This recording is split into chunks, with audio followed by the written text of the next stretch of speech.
Hello, dear listener, and welcome.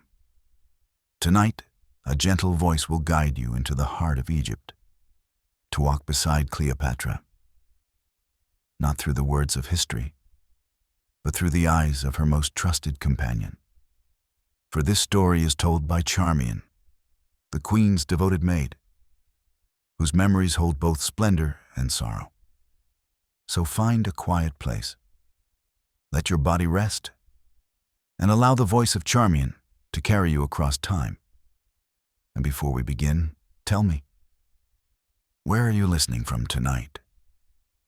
Share your place in the comments so we may weave a map of dreamers across the world.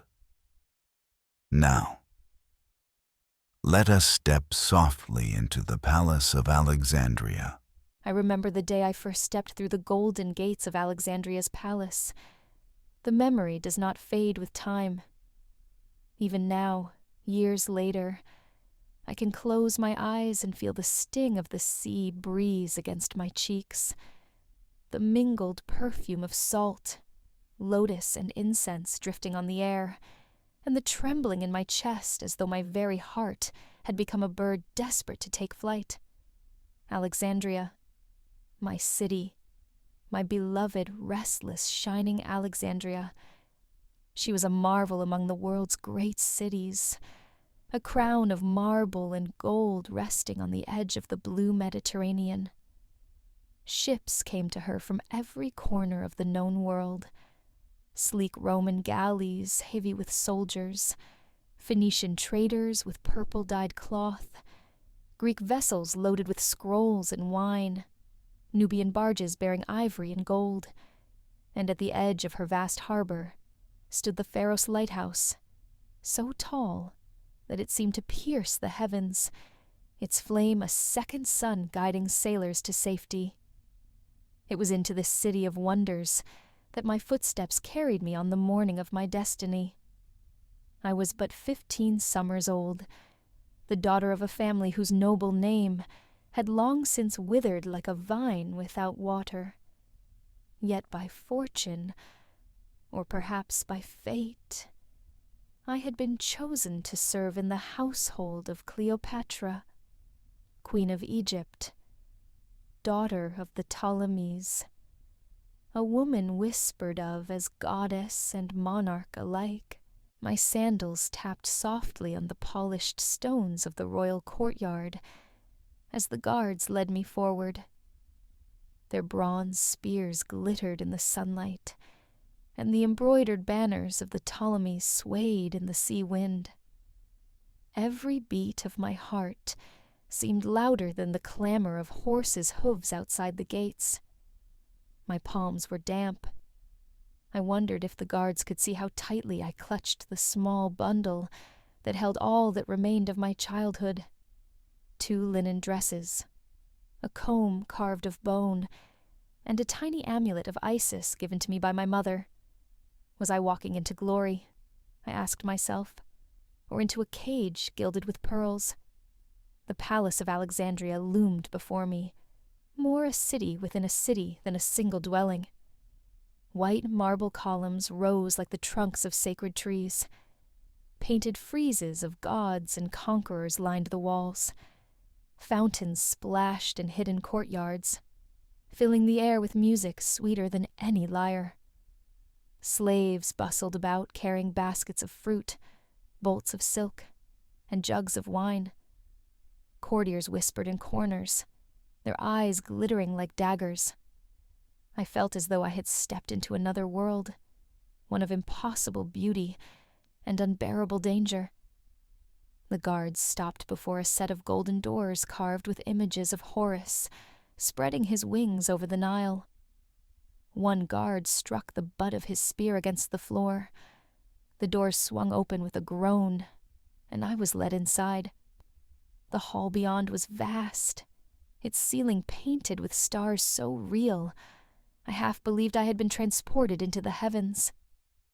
Between the towering columns, braziers burned with fragrant cedar. Musicians plucked at harps in the shadows, their notes echoing like whispers of eternity.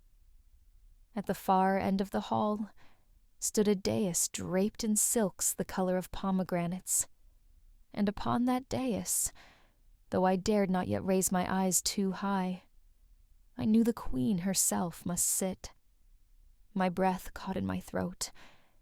I had heard tales of Cleopatra since childhood, of her beauty that ensnared the hearts of men, of her mind sharper than any Roman sword, of her voice that could soothe or command with equal power. Yet no tale could prepare me for the moment I first beheld her. She reclined upon a couch of gold and ebony, her posture both languid and commanding. Her hair was a cascade of midnight bound with a diadem of serpents. Around her throat glimmered a necklace of emeralds so large they might have been plucked from the crown of the earth itself. Her eyes, oh, her eyes, were pools of onyx that seemed to pierce through flesh into the very soul. She was not merely beautiful, she was terrifying. And yet, when her gaze fell upon me, I felt warmth spread through my chest, as though Ra himself had laid his hand upon my heart. "Come forward, child," she said. Her voice was soft, almost lazy, but beneath its surface coiled the authority of centuries. My knees trembled as I walked across the mosaic floor, each tile depicting scenes of gods and mortals. Isis raising Osiris, Hathor dancing with her sistrum, Alexander the Great astride his horse, conquering lands that now lived only in legend. With each step I felt the weight of history pressing down upon me. At last, I knelt before the queen, pressing my forehead to the cool marble. "Your name?" she asked. "Charmion, daughter of Dion," I whispered. Her laughter was light, like water trickling over stones. "Charmion," she repeated, tasting the syllables. "A name touched with grace." She leaned forward, and I felt her gaze sweep over me.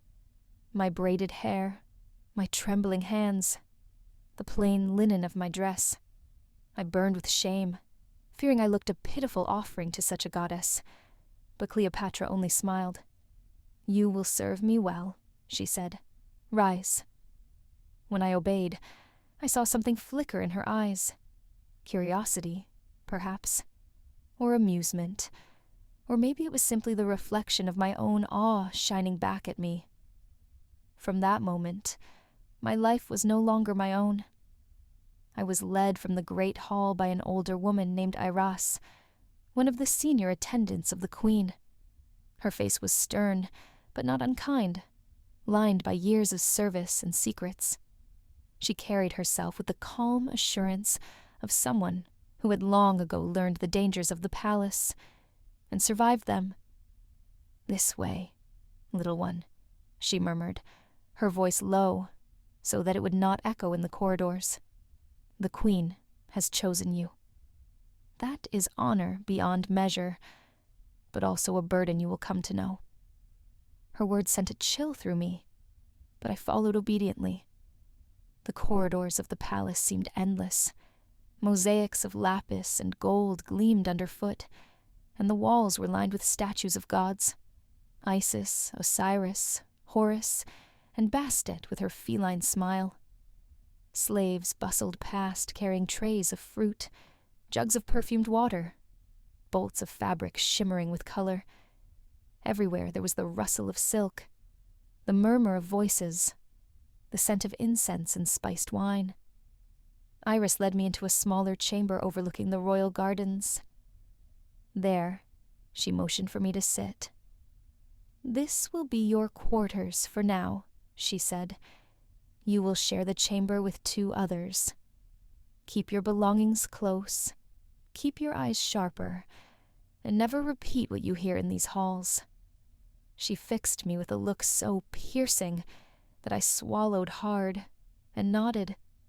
That night, as I lay on my straw bed staring at the painted ceiling, I listened to the distant sounds of the palace, the laughter of courtiers, the song of musicians.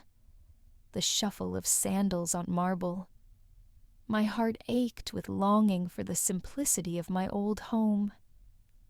Yet I also felt a strange fire in my chest, as though destiny itself had drawn me into this place.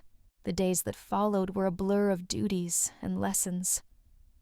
I was taught how to grind perfumes from flowers, how to braid the queen's hair with gold threads, how to prepare her bath with oils and milk. I learned the rituals of silence, when to speak, when to hold my tongue, when to vanish like a shadow into the corner of the room. I learned to walk gracefully, to bow at just the right depth, to keep my gaze lowered yet alert. And always, there was Cleopatra. Each day, I watched her move through the palace like a goddess descended to earth. She was not merely beautiful, though her beauty was undeniable, a tapestry woven of moonlight and fire. She was intelligent, sharp as the blade of a dagger. She spoke many tongues, her words flowing like honey, whether in Greek, Egyptian, or the Latin of Rome. She could charm the most hardened soldier with a glance, or reduce a courtier to trembling silence with a single raised brow. What struck me most, however, was her solitude. Surrounded by hundreds of attendants, advisors, and guards, Cleopatra seemed to stand always apart, as if a veil of distance protected her from the world. Even in laughter, even in joy, there lingered a shadow in her gaze, a shadow of ambition, of fear, of the heavy crown she bore upon her head. One evening, as I brushed her hair in her private chamber, she spoke to me for the first time as more than a servant. "You are quiet, Charmion," she said, her eyes meeting mine in the mirror. "Too quiet, perhaps. Tell me, what do you see when you look at me?" My hand froze. To answer wrongly might mean disgrace, or worse, but her gaze held me fast, demanding honesty.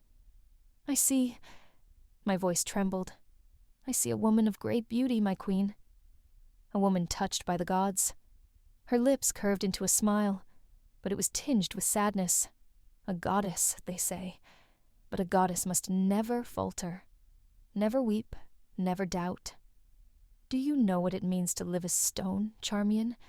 To smile when your heart breaks, to feast when your spirit starves? I shook my head, unable to speak. She reached up and touched my hand just for an instant. Her fingers were warm, soft, yet strong. "Perhaps one day you will understand. For now, remember this. Those who serve me must see me not as I am, but as I must be, a queen, a goddess, the last hope of Egypt." Her words sank deep into me. From that night on, I resolved that whatever my fears, whatever my doubts, I would serve her not only with my hands, but with my heart. Days turned into weeks. I grew accustomed to the rhythm of the palace, the morning rituals, the afternoon councils, the endless feasts and entertainments that masked the constant undercurrent of danger. For the court was a nest of serpents. Ministers whispered lies into eager ears. Courtiers plotted to advance their own fortunes.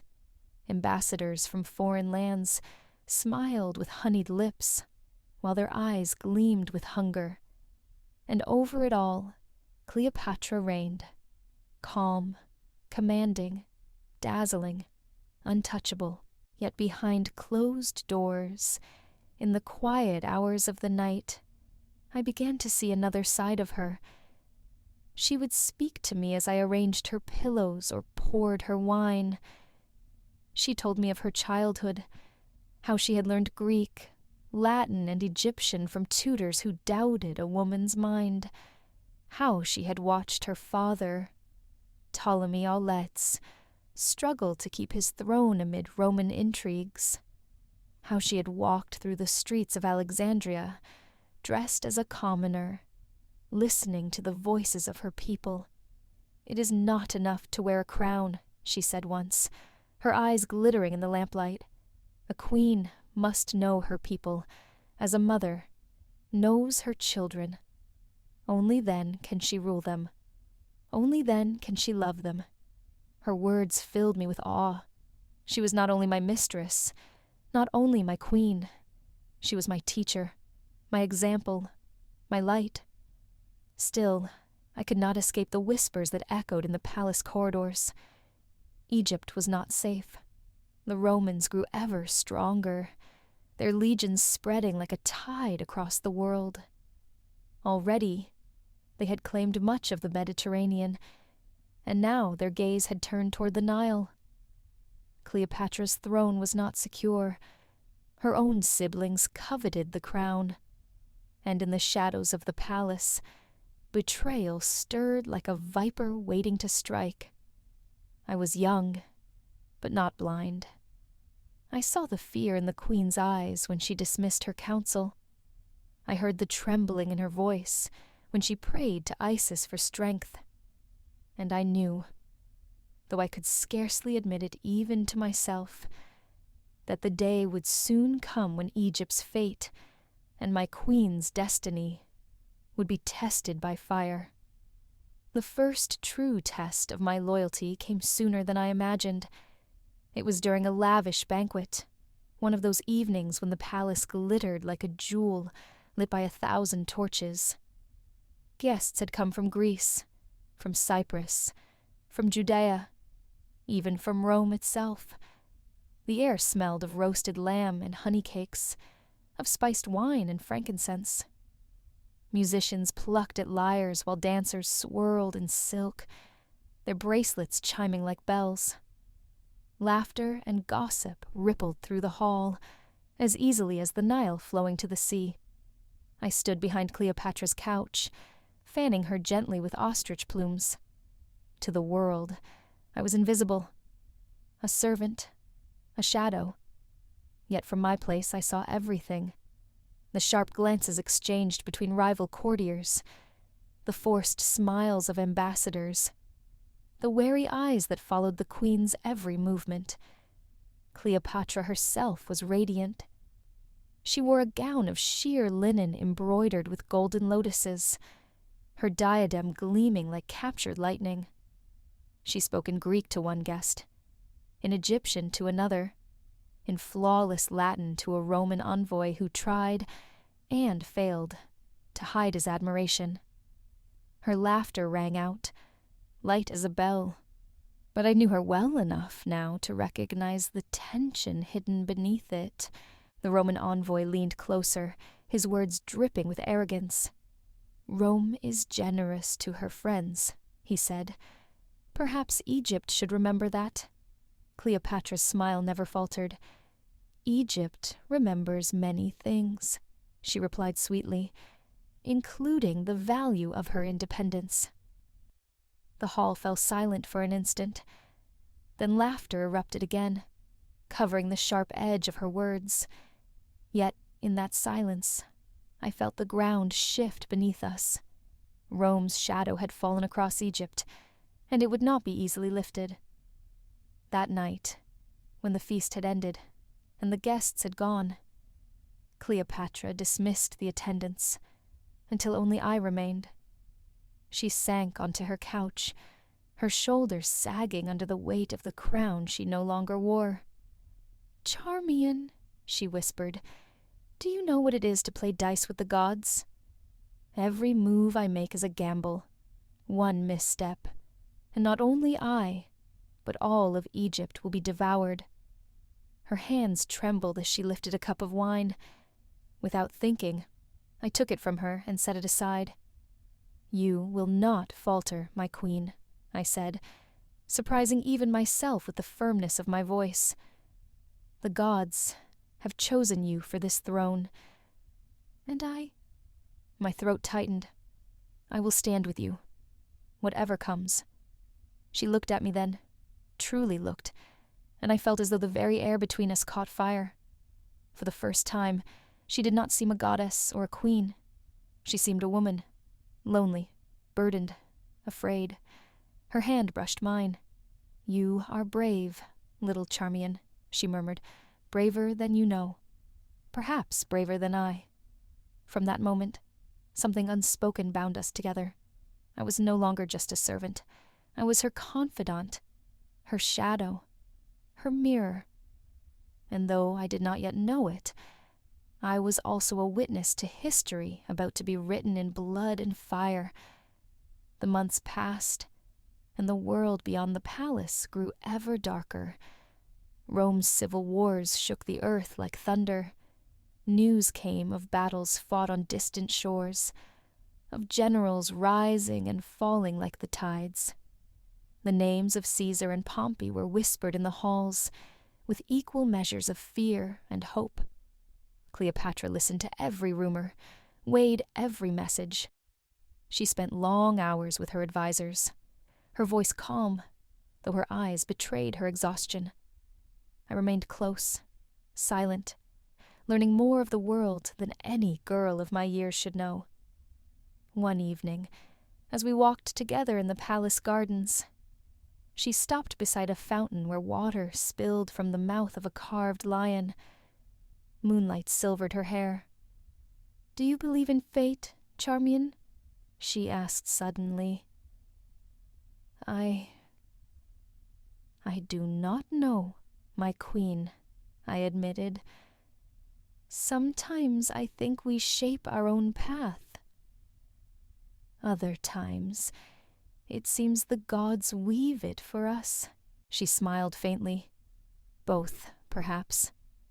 I have often wondered why I was born to this throne, in this time of all times. Why not my sisters, or my brothers? Why me, who must stand against Rome's might with nothing but wit and will?" Her gaze lifted to the stars. "If fate has chosen me, then I will meet it as a queen. But if the path is my own, then I must walk it without faltering. Either way, Egypt must endure her words," struck me with awe. I wanted to believe that the gods themselves watched over her, that Isis whispered guidance in her ear. Yet I also saw the loneliness in her eyes, the loneliness of a woman who bore the weight of a kingdom upon her shoulders.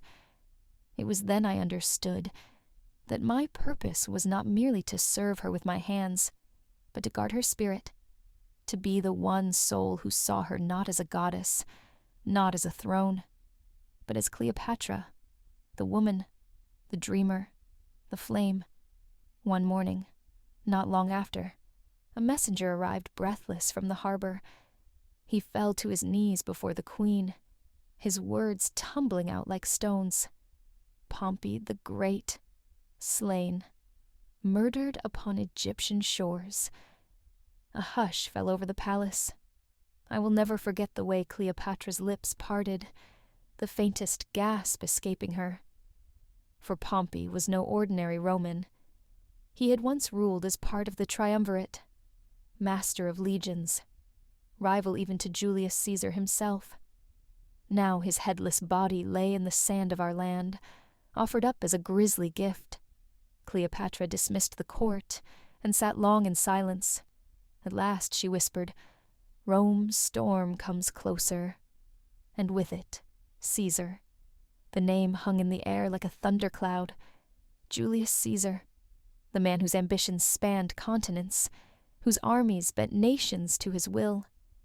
A man of legend, of destiny. And now he was sailing toward Egypt. That night, as I lit the queen's lamps, I saw her reflection in the polished bronze mirror. Her eyes burned with a light I had never seen before. Fear, yes, but also determination, and something more. "Charmion," she said softly, "the dice are cast. Tomorrow, Julius Caesar sets foot in Alexandria, and with him comes the fate of Egypt." My breath caught. I sensed, though I could not yet name it, that everything I had known, my life, my service, my very soul, was about to be swept into a tide greater than I could imagine. I knelt beside her couch and took her hand in mine. "Then we will face him together, my queen." She smiled, weary but radiant. and for a moment I thought I glimpsed the future reflected in her eyes. A future of passion and peril, of triumph and tragedy. A future where my name would forever be entwined with hers. Thus ended my first season in the palace of Alexandria, the season of my awakening. I had arrived as a trembling girl carrying a bundle of linen and a bone comb. I had become the shadow of a queen, sworn to stand beside her, as Egypt itself stood upon the brink of destiny. And beyond the horizon, Caesar's sails drew ever closer. The night before Caesar's arrival, Alexandria did not sleep. From my window I saw the harbor ablaze with torchlight. Sailors shouted orders in Greek, Egyptian, and Latin. The smell of tar, fish, and sweat drifted on the breeze, mingling with the sharp tang of the sea. Somewhere a priest chanted prayers to Isis, begging her to guard the city. But the people's voices were filled not with devotion, but with fear. The news of Pompey's murder had spread like wildfire. Some whispered that Rome would be pleased, that Caesar would welcome the gift of his rival's head. Others muttered that Rome would be enraged, that Egypt had meddled in the affairs of gods, and would be punished. Either way, the storm was coming. Cleopatra spent the evening pacing her private chamber, her eyes glittering in the lamplight. I stood near the wall, silent, ready for her command. She spoke little, but when she did, her words were edged with steel. "They think me weak, Charmion," she murmured. "They think a woman cannot rule without Rome's permission. But I will show them, I will show Caesar himself, that Egypt is not Rome's slave." Her voice trembled only once, when she added softly, "Though the cost may be my crown, or my life." I wanted to speak, to comfort her, but no words came, for I too feared what the morning would bring. At dawn, the city gathered along the docks. The sun rose like a red coin from the sea, casting its fire upon the sails of the Roman fleet. There were dozens of ships, their prows carved with eagles and wolves, their decks bristling with soldiers in bronze and crimson. The sound of their oars was like the heartbeat of some monstrous beast. The people of Alexandria watched in silence as the first ship docked. The gangplank thudded against the wood. And then he appeared, Julius Caesar. He was not as I had imagined. I had pictured a giant, a conqueror with the stature of a god. Instead, I saw a man past his prime, his hair thinning, his face lined by years of war. Yet there was something in his bearing, in the calm authority of his stride, that silenced every doubt. He was not young, but he was power incarnate. His eyes, keen, calculating, swept over the crowd like a hawk's. A murmur rippled through the Egyptians. Some bowed, others spat on the ground, but no one dared defy him openly. I watched from the palace balcony as Caesar entered Alexandria, surrounded by his officers.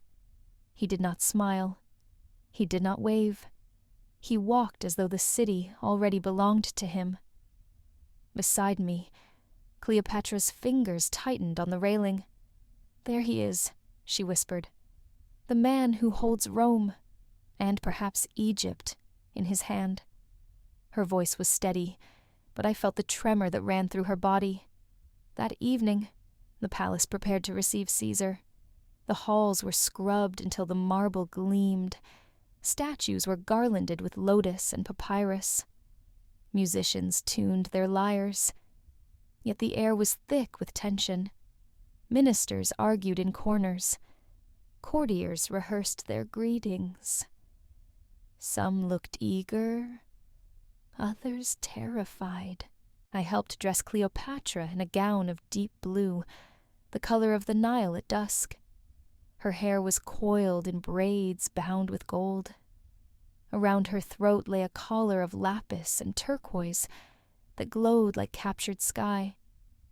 She looked every inch a goddess, but when our eyes met in the mirror, I saw the weight she carried.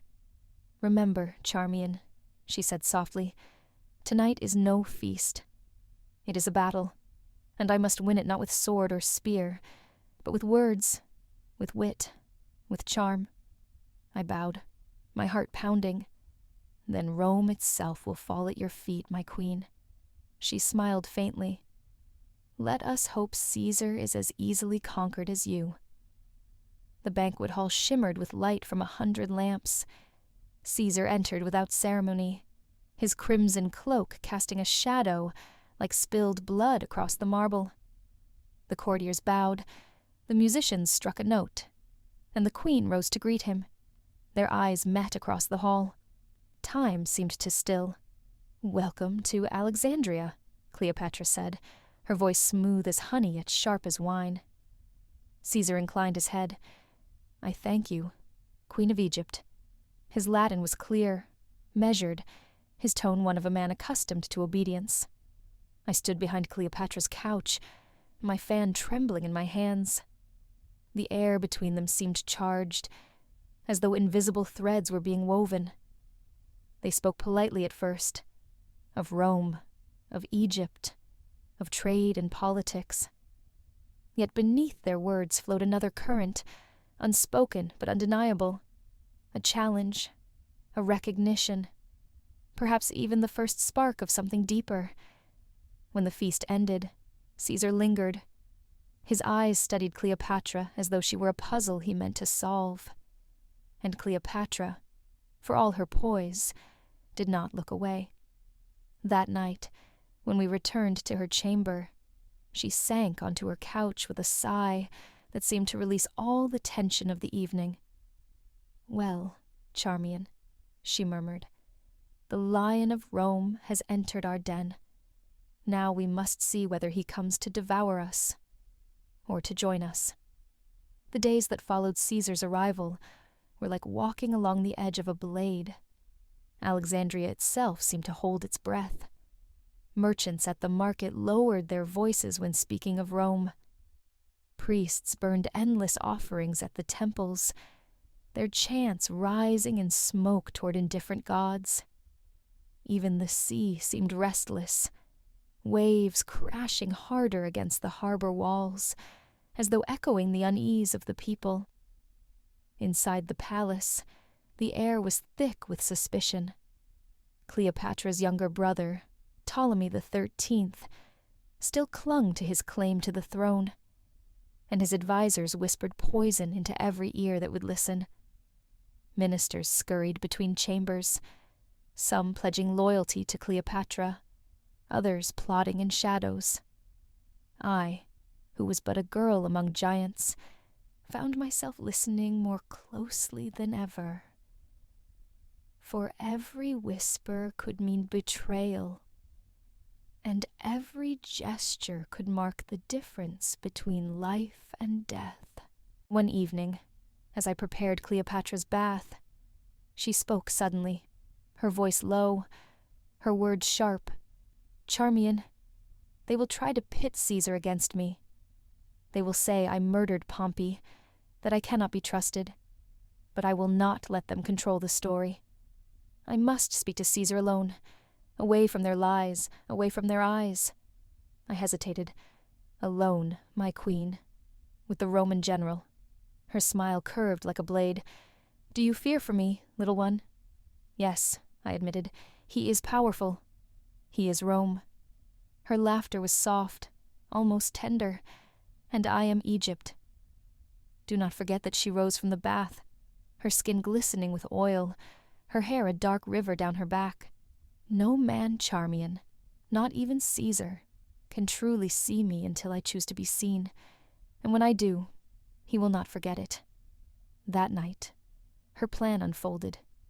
It was bold, dangerous, and unlike anything I could have imagined. With the help of loyal servants, Cleopatra concealed herself in a rolled carpet. Yes, a common carpet, the sort carried by porters and I was among those who helped smuggle her through the guarded corridors. My heart pounded so loudly I feared it would give us away. We carried the carpet into Caesar's private chamber, lit only by flickering lamps. The Romans looked suspicious, their hands never far from their swords, but they allowed the delivery to pass. When the carpet was unrolled, Cleopatra emerged like Venus rising from the sea. Her hair tumbled around her shoulders, her eyes shone with defiance, and though her gown was simple, she seemed more regal than if she had worn a crown of stars. "Julius Caesar," she said, her voice steady. "I am Cleopatra, rightful queen of Egypt. I come not as prisoner nor supplicant, but as sovereign, to speak with you face to face." I held my breath. Caesar stood there, silent, his expression unreadable. Then slowly, he smiled. "Courage," he said softly, "and wit. Qualities I admire."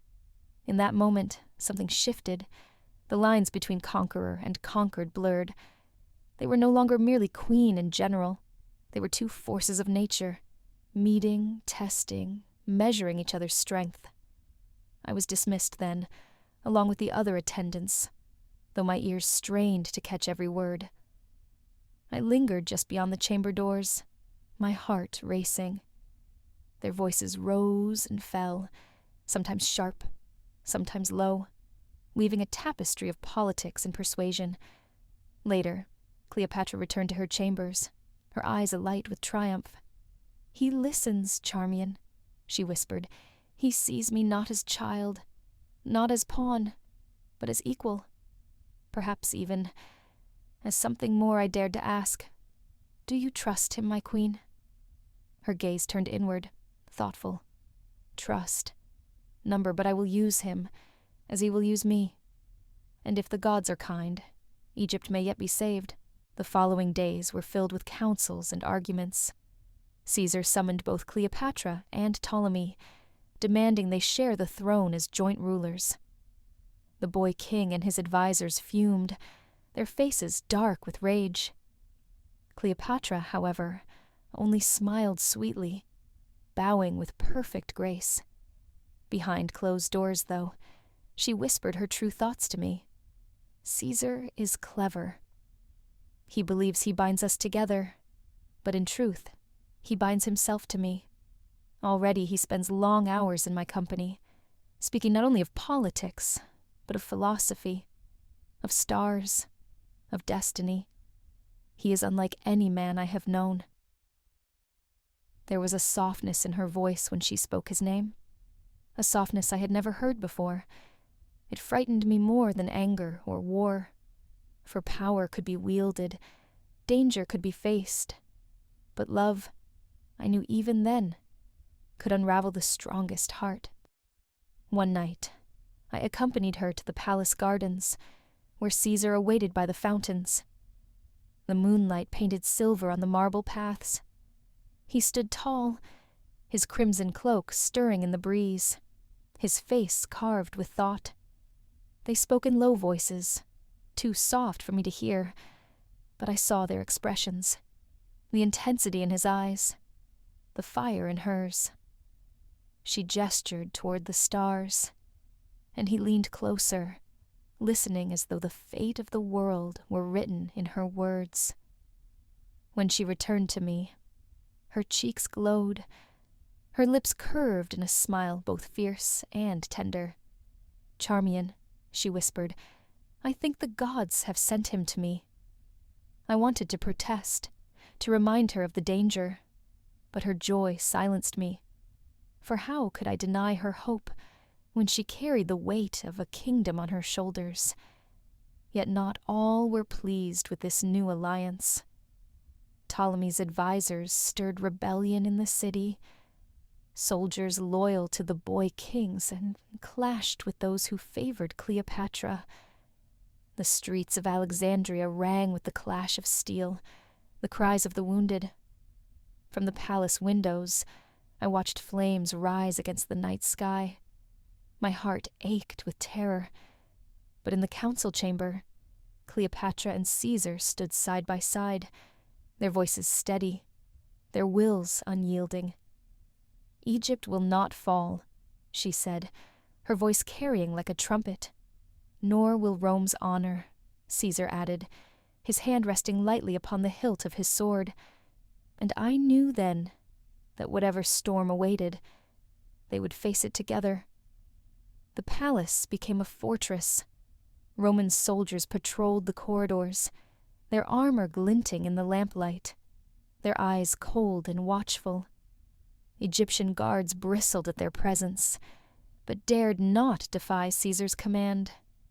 The tension was so thick, I felt I could reach out and touch it, like a veil of smoke that refused to lift. Cleopatra moved through it all with her usual grace, but I could see the strain in her eyes. She spent long hours with Caesar, their conversations stretching deep into the night.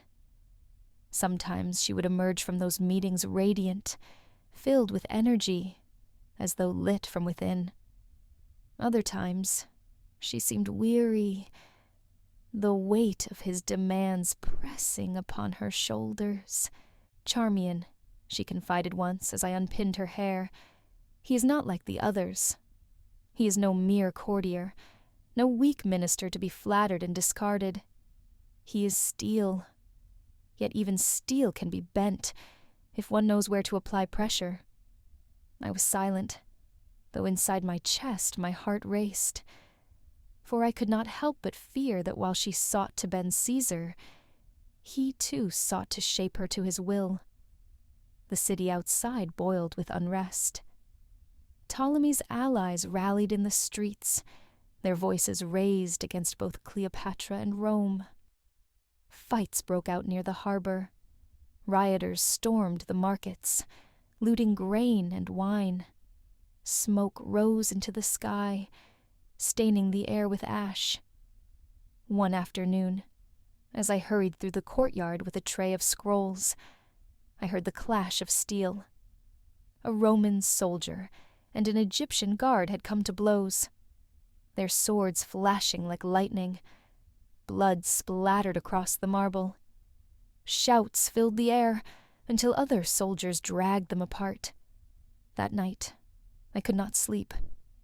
I lay awake on my straw bed, listening to the distant roar of the crowd, the barked orders of soldiers, the echo of boots on stone. My hands shook as I clutched my amulet of Isis. Would we all be consumed by this fire? In the midst of chaos, there were moments of strange, fragile peace. One evening, Cleopatra summoned me to her private chamber. She sat at her vanity, her hair unbound, her face bare of jewels. She looked less a queen than a woman, tired, thoughtful, human. "Charmion," she asked, her voice barely above a whisper, "do you think I tempt fate by binding myself to Caesar?" I hesitated, torn between honesty and caution. I swallowed. "I think he is dangerous, my queen. But so are you. Perhaps that is why the gods have brought you together." She laughed softly, a sound both amused and sorrowful. "Dangerous indeed. We are like fire and oil. Alone, we burn.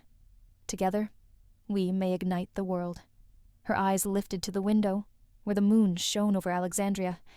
"If I can hold him, not only as ally, but as man, then Egypt may survive. And if not—" She let the thought trail away, but I saw in her eyes the shadow of doom. The decisive moment came with the siege of Alexandria. Ptolemy's forces rose in open revolt, surrounding the palace. The streets echoed with the tramp of soldiers, the clash of arms, the cries of the wounded. From the palace walls, I watched as flames consumed warehouses near the harbor. The great library of Alexandria, that treasure of all knowledge, burned. My heart broke as scrolls older than empires turned to ash before my eyes. Cleopatra stood upon the battlements, her cloak whipping in the wind, her face pale but resolute. Caesar stood beside her, issuing orders to his legionaries. Together, They looked like figures carved from destiny, goddess and conqueror, side by side against the storm. Inside, fear gnawed at me. I fetched water for the wounded, carried messages through halls filled with smoke, prayed endlessly to Isis for protection. Each day, I wondered if it would be my last. Yet through it all, Cleopatra remained unbroken. She spoke with Caesar in hushed tones, their heads bent close together. She appeared at the windows to wave to her people, her voice rising above the roar of the crowd. Egypt will endure. The Nile will never bow to Rome. And though the people's cries were filled with rage, I saw in their eyes the flicker of hope. At last, the tide turned. Caesar's reinforcements arrived from across the sea. Roman ships stormed the harbor, their ballistae hurling fire. The rebels scattered before them. Ptolemy himself was captured, his dreams of power sinking beneath the waves of the Nile. The palace erupted with relief. Roman soldiers shouted their victory. Egyptian servants wept with joy or despair, depending on where their loyalties lay. In her chamber, Cleopatra sank into her couch, exhausted, her eyes closed, her breathing deep and uneven. I knelt beside her, taking her hand. "You have won, my queen," I whispered. Her lips curved in a weary smile. "No, Charmion. We have survived. That is all. The true battle is yet to come." Her eyes opened, and for the first time I saw tears glimmer there. But tonight, let us be grateful for the dawn. Caesar remained in Alexandria, and with him remained the strange bond between him and my queen. They dined together, laughed together, planned together. I stood always in the background, a shadow, a witness. And slowly I realized the truth. Whatever had begun as politics was becoming something else. One night, as I adjusted Cleopatra's cloak before she went to meet Caesar, she caught my hand. "Charmion," she said softly. "Do you think me foolish?" I blinked. "Never, my queen." Her smile was wistful, and yet I feel as though I stand on the edge of a precipice. "Caesar is not like other men. He sees me, truly sees me, and I cannot help but see him too." I wanted to cry out, to warn her of the danger of giving her heart to a Roman, but when I looked into her eyes, I could not, for in that moment she was not queen, nor goddess, but simply Cleopatra, the woman I loved more than life itself. So I only bowed my head and whispered, "Then may the gods guard your heart, as I guard your life." Thus ended the first chapter of Caesar's presence in Egypt. What began as fear and suspicion had become alliance, and perhaps even love. The city still smoldered from rebellion, the people still murmured of Rome's power, but within the palace walls, Cleopatra and Caesar walked a path neither could abandon. And I, Charmion, her servant and her shadow, followed where she led, into a future as bright and as perilous as fire. The palace no longer felt like the same place once Caesar remained within its walls. Before, the air of Alexandria's royal house had been filled with the intrigues of Egyptian ministers, the gossip of courtiers, and the whispered rivalries of our own nobility. But now, with Caesar and his Roman officers walking through the marble halls, the palace seemed to pulse with the breath of a foreign empire. Their voices echoed in Latin, their boots struck the stone floors with martial rhythm, and their discipline was as unyielding as the steel of their swords. At first, I found their presence suffocating. I missed the softer music of our attendants, the playful laughter of dancers in the courtyard, the serenity of incense rising from shrines. Instead, I heard the clash of armor, the barked commands of centurions, the relentless order of Roman life. And yet, Cleopatra moved among them with ease. She glided through the halls as though she had been born to command not only Egypt, but Rome itself. Wherever Caesar walked, she was near. Wherever he sat in council, her voice was the echo in his ear. From my station, often just behind her couch or chair, I saw more than most.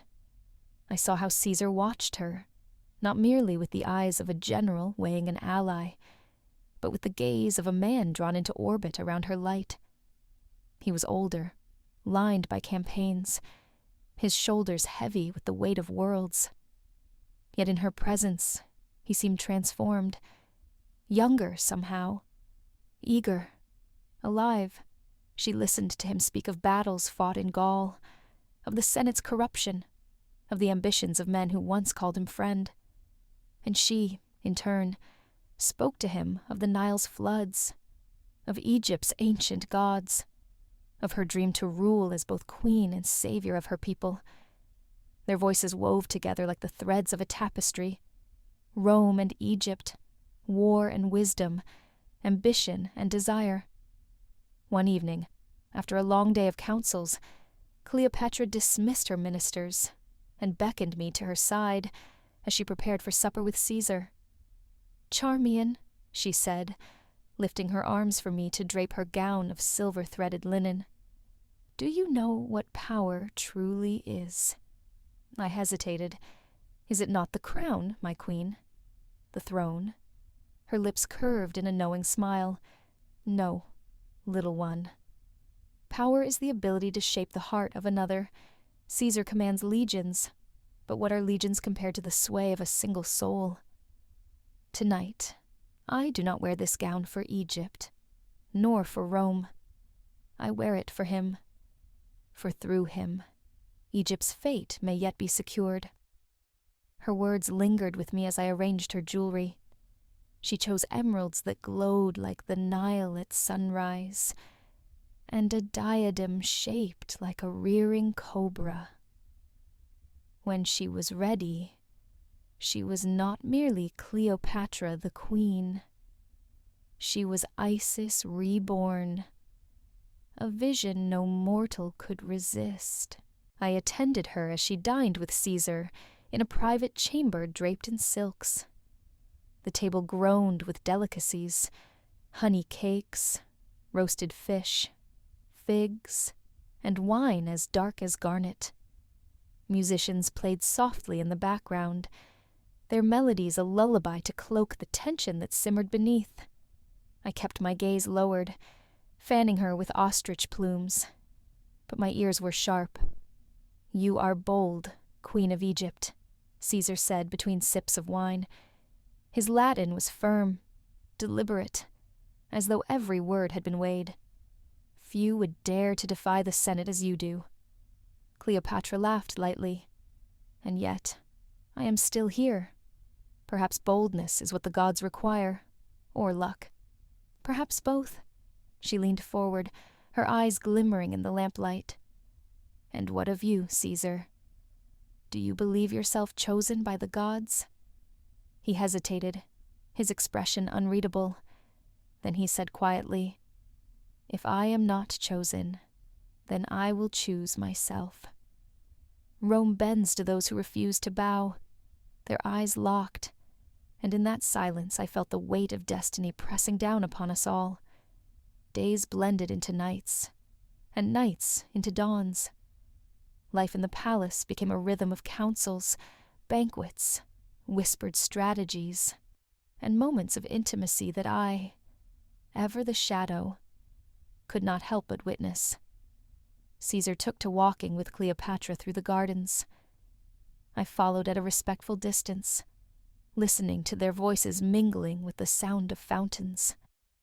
She would show him the sacred lotus pools, the statues of ancient pharaohs, whose names had been etched into stone long before Rome was born. And he, in turn, spoke of Rome's roads stretching like veins across the land, of laws carved into tablets, of his dream to bring order to a world of chaos.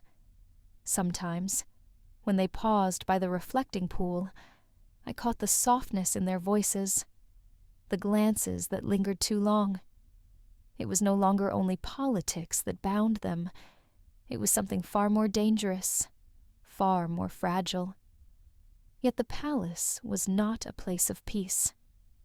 The memory of rebellion still haunted the halls.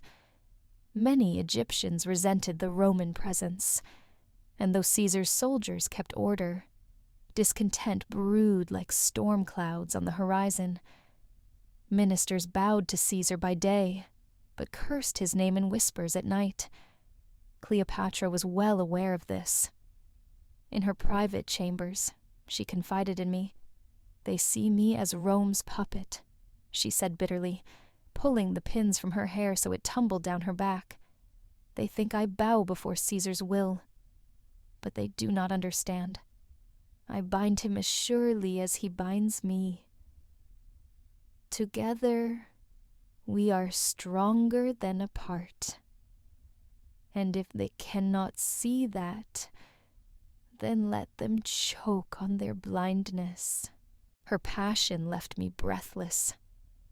I wanted to believe her, to trust that she could wield even Caesar as a tool of her destiny. But deep within, I feared the cost of such a bond. For the closer she drew to him, the more our fates became entwined with Rome. The most dazzling moment of that season came during a banquet held to celebrate the restoration of peace. The palace glittered with light, its halls draped in gold and crimson. Nobles from across Egypt attended, as did Roman officers, their armor polished like mirrors. Musicians played, dancers spun, laughter rang through the air like bells. I stood at Cleopatra's side as she entered the hall, Caesar at her arm. Together, they looked like gods descended to earth. He, the conqueror of Rome. She, the goddess of the Nile. All eyes turned to them, and in that moment, I knew that history itself had paused to watch. As they dined, I fanned her and listened. Caesar spoke of his campaigns in Gaul, of rivers crossed and tribes subdued. Cleopatra listened intently, her questions sharp, her admiration evident. When she spoke of Egypt, the temples, the rituals, the sacred rhythm of the Nile, he leaned close, his face softened by wonder. The courtiers whispered among themselves, their voices filled with awe and fear, for they saw, as I did, that the bond between them was no mere alliance. It was fire, bright and consuming, and it would either illuminate the world or burn it to ash. As the weeks turned into months, the presence of Julius Caesar became as familiar to the palace as the scent of lotus in the gardens or the murmur of fountains in the courtyards. His shadow fell across every chamber. His voice echoed in every council. Yet for all his power, it was Cleopatra who remained the sun around which we all revolved. From dawn until midnight, her days were filled with duty. She woke to the chants of priests blessing the household, then sat in council with Caesar, weighing the demands of Egypt's ministers against the iron will of Rome. She presided over feasts, where nobles vied for her attention, and she stood upon balconies, addressing the people with words that turned fear into fragile hope. And through it all, I remained at her side. There were moments, however, when the world fell away, when Cleopatra and Caesar sought the company of one another rather than the gaze of nations.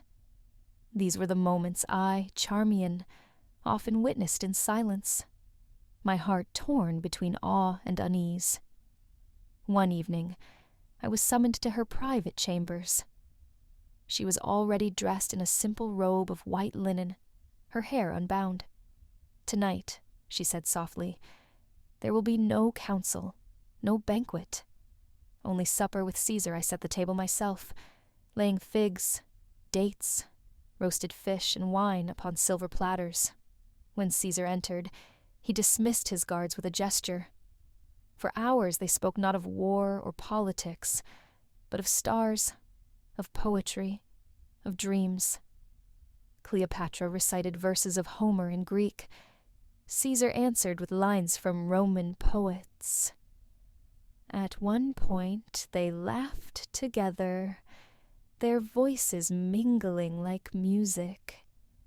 And in that laughter I heard something rare and precious. Humanity. When at last he departed, Cleopatra lingered by the window, gazing at the moonlight on the gardens. "Charmion," she murmured, "do you think the gods mock us, giving us this joy in the midst of war?" I did not know how to answer, for though I saw the glow in her eyes, I also saw the shadow of fate stretching long and dark behind it. Life in the palace had become a dance of balance. On one hand, there was celebration. Feasts glittered with jewels and gold. Processions wound through the streets with music and incense. Priests proclaimed the queen's favor with the gods, and poets sang of the harmony between Egypt and Rome. On the other hand, danger still lurked. Pockets of resistance flared in the countryside. Spies whispered of plots against Cleopatra's throne. Ministers smiled in council, but sharpened their knives in secret. Even within the palace walls, trust was as rare as emeralds, and twice as fragile. Cleopatra bore it all with her usual strength. Yet at night, when the torches burned low and the corridors emptied, she would sometimes let the mask slip. "Charmion," she confided one night as I brushed her hair, "every smile I give by day is a lie. Every laugh hides a blade. Do you know what it is to live with your heart armored in steel?" I set down the comb and met her eyes in the mirror. "Yes, my queen. I know, for I see you." For a moment her reflection softened, her lips curving in something like gratitude. One day, Caesar asked to see the sacred temples of the city. Cleopatra agreed, and I accompanied them. We rode through the streets in a gilded chariot, the people bowing low though their eyes were wary. At the temple of Isis, priests poured libations of milk and honey, chanting hymns older than empires. Caesar watched with keen interest, though I could not tell whether reverence stirred in him, or merely curiosity. Inside the temple, incense clouded the air. The statue of Isis loomed above us, mother and goddess, her face serene. Cleopatra knelt before her, offering prayers in the ancient tongue. Caesar stood beside her, silent, yet I saw him glance at her more than at the goddess. When we left, Cleopatra whispered to me, "Do you see, Charmion?" To him, "I am the goddess." Her voice trembled with both triumph and danger. That evening, the palace hosted a grand celebration in honor of the gods. Dancers whirled in silks, their anklets chiming like bells. Musicians played flutes and drums, their rhythms weaving a spell.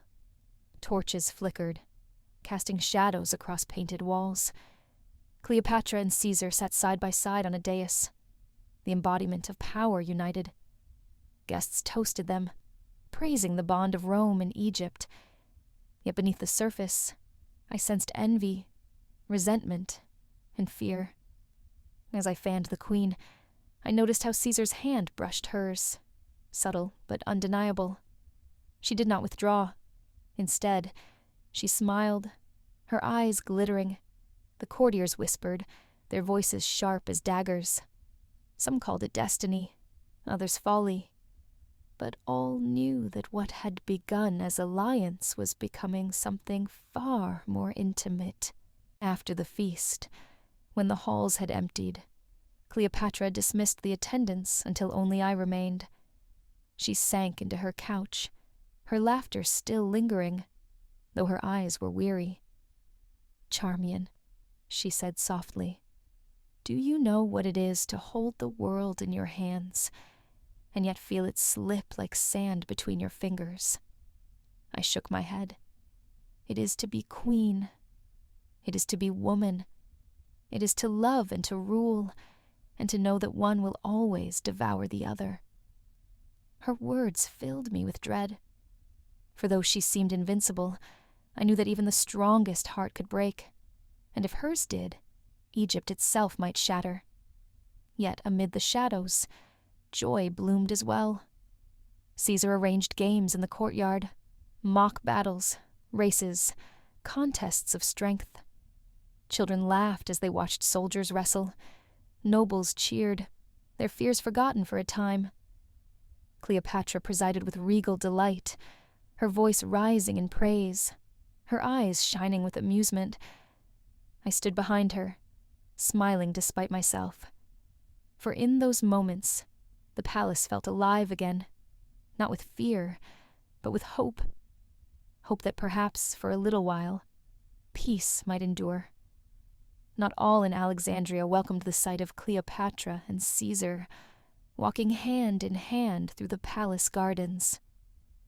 Whispers swirled like smoke. Some nobles muttered that the queen had given her heart to a foreigner, that she risked Egypt's dignity for the embrace of Rome. Others whispered that perhaps this was wisdom, that by binding Caesar, she bound Rome itself. I heard it all, carrying trays of wine, arranging silks, brushing Cleopatra's hair while she listened to her ministers. The words crept like poison through the palace, and though she smiled, I saw how deeply she felt them. One night, when the torches had burned low and we were alone, she turned to me suddenly, her eyes fierce. "Charmion," she said, "let them whisper. Let them scorn. Do they think me weak because I love? They do not see what I see. Caesar is more than man. He is storm. He is destiny. And if Egypt must be lashed to his mast to survive, then so be it." Her voice shook with both defiance and longing, and I knew then that her heart was no longer her own. The seasons turned. The Nile flooded and receded, blessing the fields with life. Within the palace, life took on a strange rhythm. There were days of quiet, when Caesar and Cleopatra walked by the fountains, speaking softly of dreams. There were nights of splendor, when banquets glittered with gold and laughter, and the people hailed their queen as favored by the gods. And there were days of shadow, when news from Rome reached Caesar, news of enemies plotting, of senators whispering of his growing power. He would pace the chamber, his brow furrowed, his temper sharp. Cleopatra would soothe him with words, with touch, with the promise of Egypt's loyalty. In these moments I saw them not as rulers, but as two weary souls, clinging to one another against the storm. Yet politics never slept. Cleopatra's ministers pressed her constantly. "You tie Egypt to Rome's fortunes," they warned. "What happens if Caesar falls? What happens if Rome turns against him and against us?" She listened, her face calm, her eyes unreadable. When they departed, she confided to me, "They are not wrong, Charmion. But I will not live in fear of what may come. Better to seize the present, to shape it with my own hands, than to tremble before shadows of the future." Her courage left me breathless. Yet my heart ached with worry, for I saw how entangled our fate had become with Caesar's. There were tender moments, too. Moments that even now bring tears to my eyes when I recall them. Once, I entered her chamber at dawn and found Caesar still there, seated by the window while Cleopatra slept with her head upon his shoulder. The rising sun gilded their faces, softening the lines of care and war. For an instant, they looked not like queen and conqueror, but like two lovers, fragile and human. I withdrew silently, but the image burned in my mind. It was then I realized how rare such peace was for them, and how fleeting it would always be. The greatest celebration came with the birth of a new dream. Cleopatra was with child. I remember the night she told me, her face radiant with both joy and fear. "Charmion," she whispered, pressing my hands to her belly, "a life grows within me. Do you understand what this means? An heir, not only of Egypt, but of Rome. A son of Caesar and Cleopatra." Tears filled my eyes. A prince of two worlds. "Yes," she said, her voice trembling. "He will be the bridge between empires. He will be hope itself." The palace soon echoed with rumors, then proclamations. Priests declared it a blessing from Isis. Courtiers offered endless flattery. Caesar himself, though cautious, could not hide the pride in his eyes when he looked at her. And I, though joy swelled in my chest, also felt dread. For I knew that a child born of two worlds would carry both their glory and their peril. Life in the palace shifted after that. Cleopatra moved with a new grace, touched with the glow of motherhood. Caesar treated her with gentleness rare for a man of war. Together they seemed unshakable, as though fate itself had crowned them. Yet outside the palace walls, danger brewed. Rome's politics grew ever more treacherous. News arrived of conspiracies, of senators sharpening their daggers in secret. Caesar would soon be summoned back to Rome, and with him, our fragile peace might shatter. One night, Cleopatra stood upon the balcony, the Nile glimmering below like a ribbon of silver. She held her swelling belly with one hand, her other gripping the railing. "Charmion," she said, her voice low, "I do not fear for myself. But for him, for the child, will the world be kind to him? Or will he be torn between two empires, two destinies until nothing remains?" I placed my hand over hers. "He will have you, my queen. And that will be enough." She turned, tears shining in her eyes, and for once she did not argue. Thus passed the season of Caesar's stay in Egypt. It was a season of triumph and of love, of fear and of fire. Within the palace walls, joy bloomed like lotus on the Nile. But beyond, shadows lengthened, for fate does not grant peace without demanding its price. And I, Charmion, knew that whatever storm awaited in Rome, we would be swept into it. For where Cleopatra walked, I would follow, even into the heart of destiny. The day came when Caesar could no longer remain in Egypt. For months he had lingered, entangled in politics and passion, his presence reshaping Alexandria itself. But Rome was restless. News arrived daily. Enemies stirring in the Senate, rebellions threatening in distant provinces, old allies sharpening their daggers behind smiles. Even a man as mighty as Caesar could not ignore the heartbeat of the empire forever. Cleopatra knew it, and so did I. Still, when he spoke of returning, her eyes darkened with a sorrow I had rarely seen. "You are Rome," she told him one evening as we dined in her private chambers. "Your people call, your destiny commands. But remember, Egypt is not merely a jewel to adorn your triumphs. Egypt is me, and I will not be forgotten." Caesar looked at her then with a softness I had not believed possible in a man of iron. "Cleopatra," he said quietly, "you could never be forgotten. You are flame itself. Rome may pretend to tame you, but in truth, you will set Rome ablaze." When Caesar departed, Cleopatra was not left behind. She resolved to accompany him, bold as always, unwilling to be hidden in shadows. And so, preparations began for the Queen of Egypt to travel to the heart of the Roman Republic. The voyage itself was a spectacle. We sailed upon Caesar's ships, their sails crimson against the blue sky, their decks crowded with legionaries and servants. Cleopatra's cabin was draped in silk, perfumed with incense, her couch strewn with cushions. Yet even amid such luxury, the sea showed us no mercy. Waves crashed against the hull. Storms lashed us with rain and thunder. Many nights I lay awake clutching the rail, praying to Isis to keep us from sinking. Cleopatra, however, seemed untouched by fear. She stood at the prow, her hair whipped by the wind, her eyes alight with the thrill of destiny. "Charmion," she cried above the roar of the sea, "can you not feel it? The world itself shifts beneath us. We sail not only to Rome, but into history." Her voice carried over the storm, and even the Romans looked at her with awe.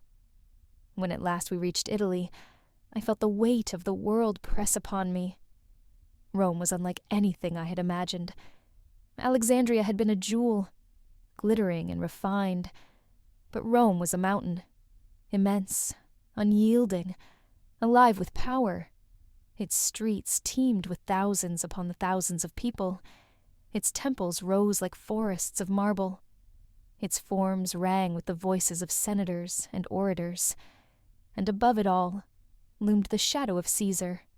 The people hailed him as conqueror, savior, almost a god. Yet whispers of fear threaded through their cheers, for he had seized more power than any man before him, and the Senate trembled at his ambition. Into the storm Cleopatra entered, radiant as the sun. She did not hide herself in modest robes, nor bow her head as a supplicant. She rode in procession beside Caesar, draped in gold and jewels, her eyes steady, her smile serene. The Romans gaped, some in admiration, others in outrage. Never before had their city seen such a queen, proud, foreign, dazzling beyond measure. I walked behind her, my head bowed, yet my heart swelled with pride. For though the Romans muttered Egyptian temptress, I knew the truth. Cleopatra was no one's shadow. She was a star burning in Rome's sky. We were housed in one of Caesar's villas across the Tiber. It was grand, though stark, compared to the luxuries of Alexandria. Roman walls were plain, their furniture rigid, their gardens orderly rather than lush. Yet Cleopatra transformed it with her presence. She filled the halls with music, with perfume, with laughter. Soon, it seemed less a Roman villa than a palace of the Nile transplanted into Italy's heart. Caesar visited often, though he was consumed by politics. The Senate seethed with suspicion. Some hailed him as dictator for life, others whispered of tyranny. Assassins' eyes followed him in the forum, though none yet dared strike. In the evenings, when he returned to the villa, Cleopatra received him like a goddess, welcoming a weary hero. They dined together, spoke long into the night, sometimes of politics, sometimes of dreams. I served them wine, fanned the torches, and listened. "I will build a new Rome," Caesar declared once, his eyes blazing. Not a republic of squabbling senators, but an empire strong as the legions. A Rome that endures forever. Cleopatra's lips curved in a knowing smile, and Egypt will stand beside it. Together, we will rule a world without end. Their voices burned with ambition, with vision. But beneath it, I heard the tremor of danger. For ambition as boundless as theirs could not go unchallenged. Life in Rome was not easy for us. The Romans looked at me with disdain, whispering "Eastern slave" as I passed. They looked at Cleopatra with suspicion and envy, some calling her a witch, others a seductress. But Cleopatra bore it with unshaken dignity. "Let them talk," she told me, her eyes flashing. "Their words are chains made of smoke. I am not here for their approval. I am here for destiny." Still I saw how their scorn cut her, though she would never admit it.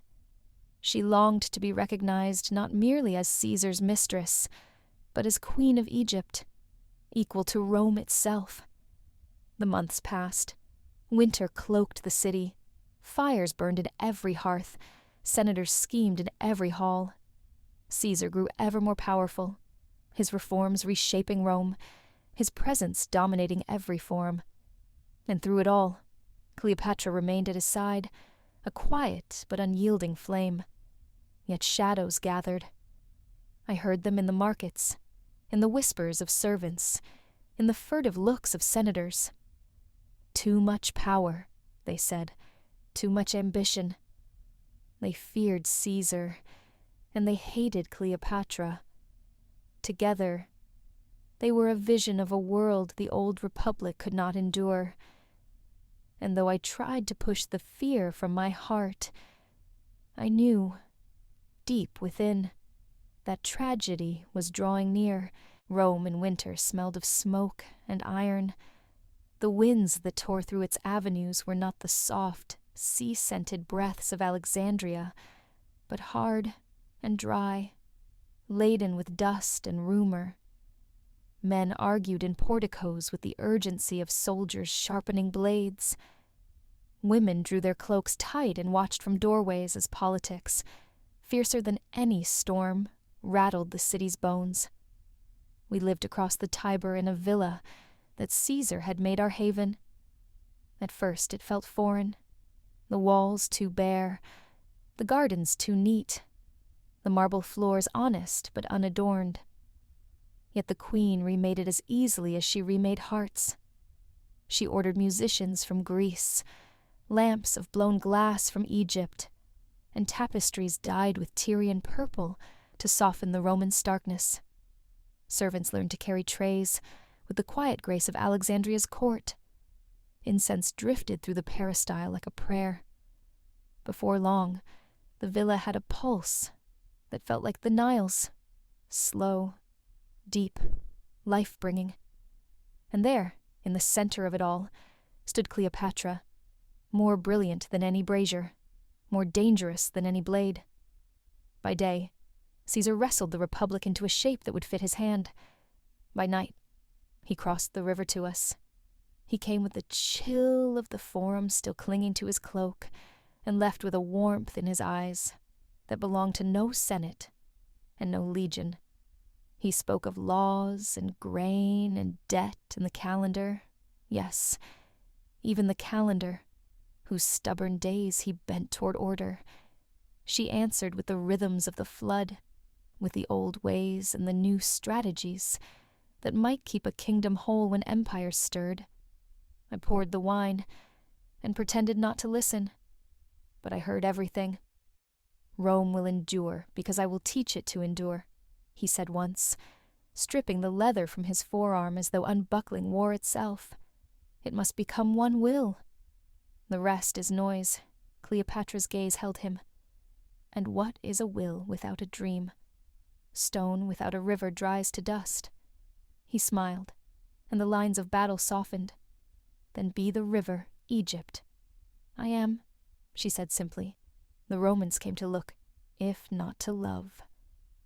Some crept to the edge of the river like children peering at a rare beast, pretending they had business beneath the cypresses, while their eyes searched for the Egyptian queen. Others came openly. Senators in woolen togas with minds like knife edges, matrons with pearls laid on their throats as if they were shields, poets who bowed too low and rose with verses already forming on their tongues. I guided them through the galleries, past painted panels of the Nile's gods, past shallow bowls, where lotus buds floated like sleeping stars. Some guests pretended indifference, but the scent of frankincense carried them, despite themselves, to rooms where Cleopatra spoke softly of papyrus and stars, of temples that had stood while Rome was still a shepherd's hope. They were not ready for her, nor were they ready for the child. He was present in Rome, not as a proclamation, but as a heartbeat. In the afternoons, when the winter light was thin and the brazier coals glowed like embers of a forgotten sun, Cleopatra would hold him, and Rome itself seemed to hesitate. Nurses hushed the house and walked with measured steps. Caesar, who could command 10,000 men with a gesture, would stand at a distance for a long moment, as if unsure whether he was permitted to approach something so small and almighty. I saw his face when he took the child into his arms, how the world fell away from him, leaving only wonder. He did not speak. He only held the boy, Ptolemy, son of Cleopatra, son of Rome's conqueror, and for that moment he looked as mortal and as unguarded as any man who has ever loved. Cleopatra watched them both with a look that terrified and consoled me, a look that contained an empire's hope and a woman's risk. But Rome is a city of eyes. It sees everything and forgives nothing. Rumors collected like frost upon the colonnades. The foreign sorceress, the gilded puppet, queen of feasts, queen of knives. Some women sent gifts to our door, powders and perfumes, little tokens wrapped in linen, so that they might see the queen's face when she thanked them. Others crossed the street rather than pass our gate, their mouths tight with judgments they dared not speak aloud. The bolder ones spoke of morals, the subtler ones spoke of politics. None spoke of awe, though awe was the truest word for her. A philosopher came who had taught boys that power is a shadow of the soul. He left that night, having glimpsed a soul that cast shadows across seas.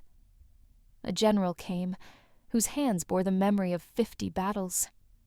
He left unsteady, as though his marches had taught him less about endurance than an hour in the queen's presence. And once, only once, Caesar's wife passed by our villa on foot, veiled and swift, attended by a single matron. We saw her silhouette through the olive trees. Cleopatra stood very still by the lattice of the window, a hand upon her breast. There was no mockery in her face, only a sorrow that seemed too generous for the world. Some griefs, she said that evening, are carved not by choice, but by position. May the gods be kinder to women than men have been. She poured a libation to the household gods, hers and Rome's, and said no more. When spring unwound the cold from the stones, Caesar staged games to quiet the hunger of the people. The city swelled with celebration, garlands on statues, smoke rising from altars, the roar of crowds like a living tide. We went rarely, and in simple dress when we did. Cleopatra wished to be seen, and yet not flaunted, to be present without becoming spectacle. But Rome has a way of making spectacles of its own shadows. I remember the day of the triumph most clearly. The streets were a river, no, a sea, of faces. Legionaries moved like a red-blooded creature, armor flashing, banners high. Chariots creaked, wheels groaning under gilded weight. Spoils of war paraded past.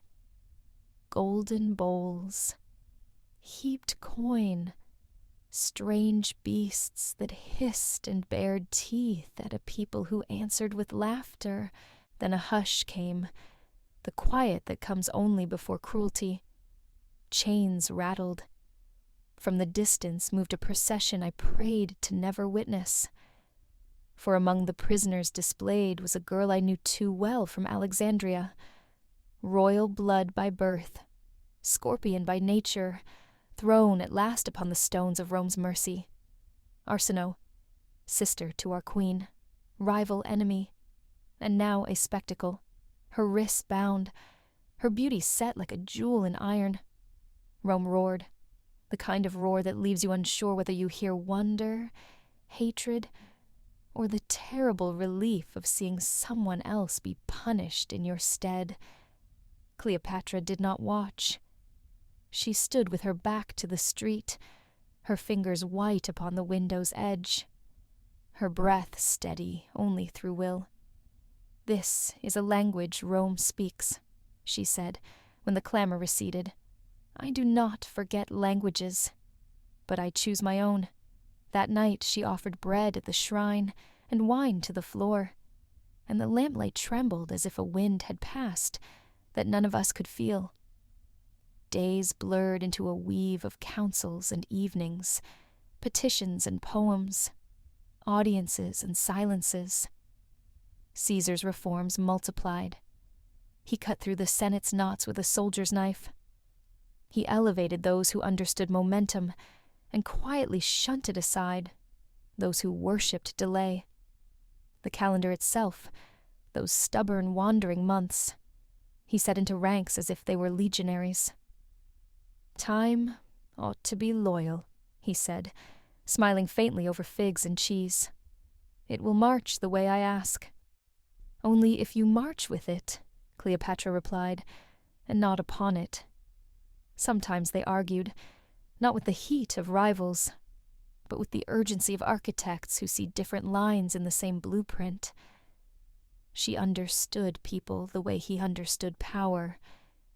He could name the currents of a crowd. She could name the currents of a single heart. Between them, they made a river even Rome could not ignore.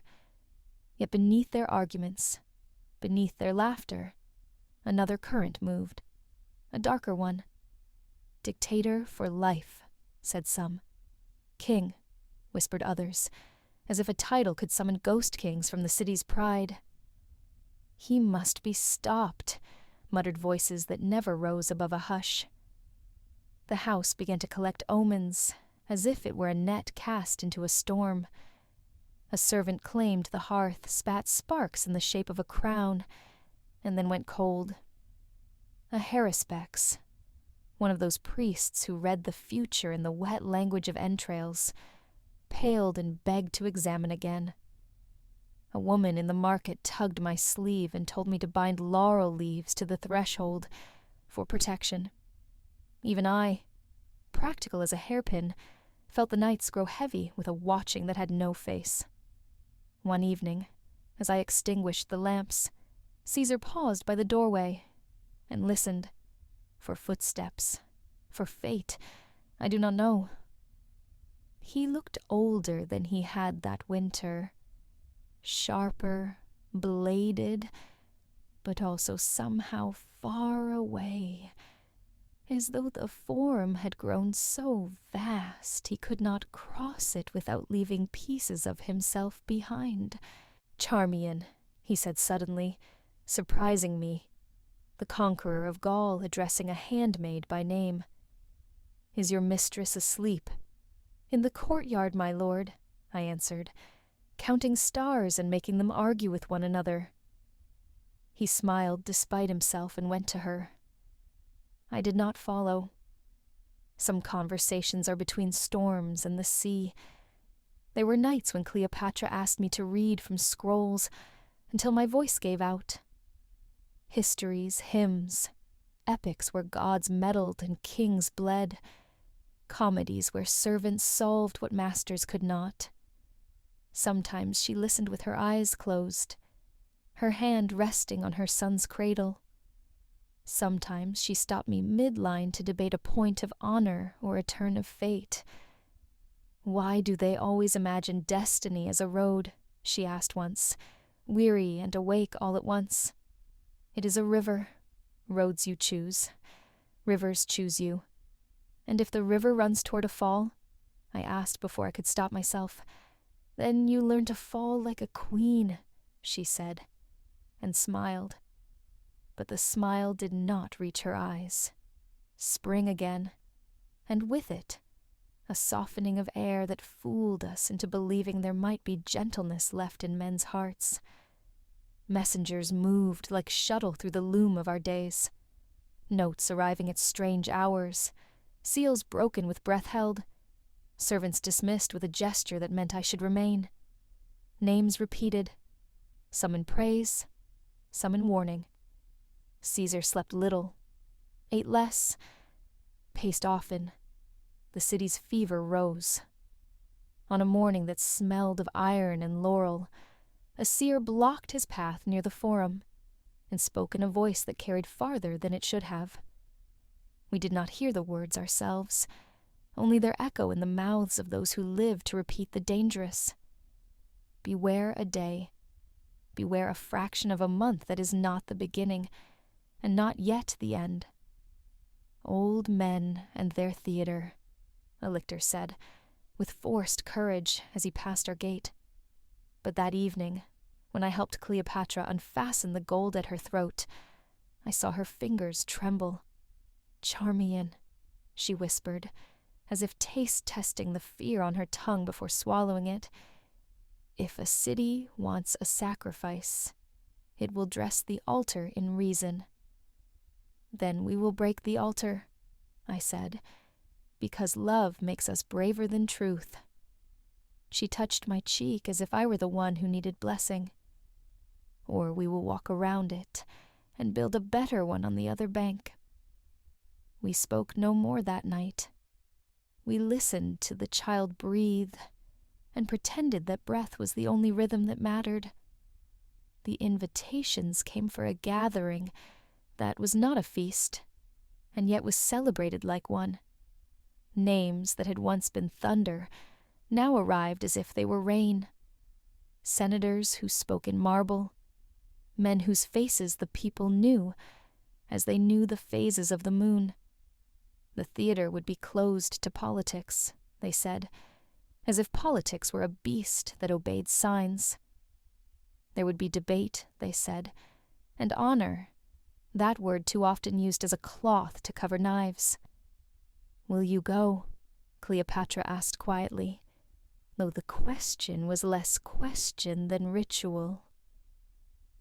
"Rome is a house," Caesar said, fastening his cloaks. "I must walk its rooms, even when the lamps are out." She stood, and for a heartbeat, they were two mortals in a villa across a river. No legions, no temples, no histories to drown them. "Then walk quickly," she said, as one might speak to a soldier crossing a field that remembers too much blood. He kissed her brow. He did not look at the child. Perhaps looking would have been too heavy to carry. After he left, the house exhaled in a hush so complete, the sound of the fountain in the court made my bones ache. I lit new lamps with hands that shook and found reasons to carry them from room to room. Nurses shooed me with smiles they did not feel. The boy slept. Cleopatra went to the shrine. She did not kneel. She stood with her shoulders squared and said nothing for a very long time. When at last she spoke, her voice was not a plea, but a pact. If blood must teach a city the cost of its fear, let it learn quickly. If mercy remains among the gods, let it fall like rain upon the river that bears my name and his. She did not turn when she finished. She did not weep. She only rested her palm upon the cool stone and closed her eyes. And I, who have seen storms break and kingdoms sway, understood that some prayers are not for changing fate, but for holding ourselves together while fate does its work. The night fell. Rome did what Rome always does in the dark. It listened for the step of history. And I, Charmion, stood at a window that looked toward a city, that has swallowed more men than battles, and more dreams than deserts. And I counted the lamps crossing bridges. I told them, one by one, to become stars and to stay. They did not listen, but I kept counting. The morning was ordinary, which is how doom often enters. The streets of Rome bustled with vendors calling their wares, children chasing one another through alleys, senators' litters carried by sweating slaves toward the Forum. Yet beneath the hum of the city, there was a tremor, a hush disguised as noise. The air was too sharp, the shadows too long.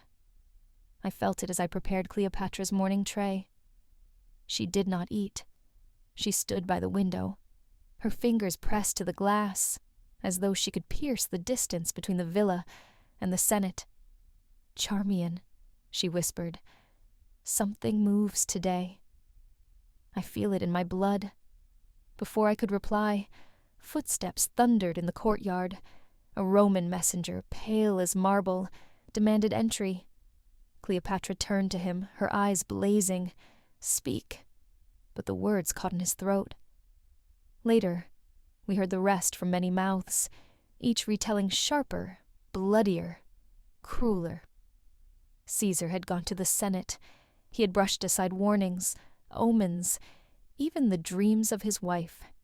He had entered the chamber as conqueror, dictator for life. He had sat upon his chair, expecting debate, perhaps resistance, but never the storm that fell upon him. They came with knives, men he had raised, men he had trusted, men who had feasted at his table. They circled him like wolves, their daggers glinting like broken stars. And then, steel upon flesh, 23 wounds, they said. 23 betrayals. His blood pooled upon the Senate floor, soaking the very stones of Rome. Some whispered his last words. Some swore he said nothing. But all agreed. Julius Caesar, master of legions, ruler of the world, had fallen not on a battlefield, but at the hands of those who feared his crown. When the news reached us, Cleopatra did not weep. Not at first.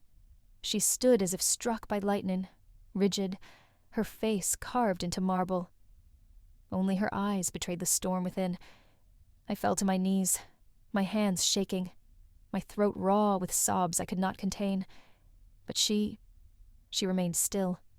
At last she whispered, "So this is Rome, a city that devours its own to feed the ghost of liberty." She turned to me, her face pale but unbroken. "Charmion, prepare. We cannot stay. We are foreigners, and Caesar's death leaves us prey to every viper in this city." Her voice cracked then, just once. And yet, I loved him. Those words shattered me more than any scream could have. The villa became a cage. Roman crowds swarmed the streets, some in mourning, some in jubilation. The senators proclaimed that Caesar had sought to be king, and thus had been struck down for the sake of the Republic. But the people, oh, the people, wailed as though their father had been torn from them. They lit torches. They raised his body aloft. They swore vengeance. From our windows we saw the funeral pyre. Flames devoured Caesar's flesh, sending his spirit to the heavens. The smoke darkened the sky, and the cries of the mob shook the earth. Rome burned not with fire, but with grief. Cleopatra clutched her child to her breast, her eyes fixed upon the rising smoke. "He was theirs," she murmured, "and he was mine. Now he belongs only to the gods. We prepared to leave in secret.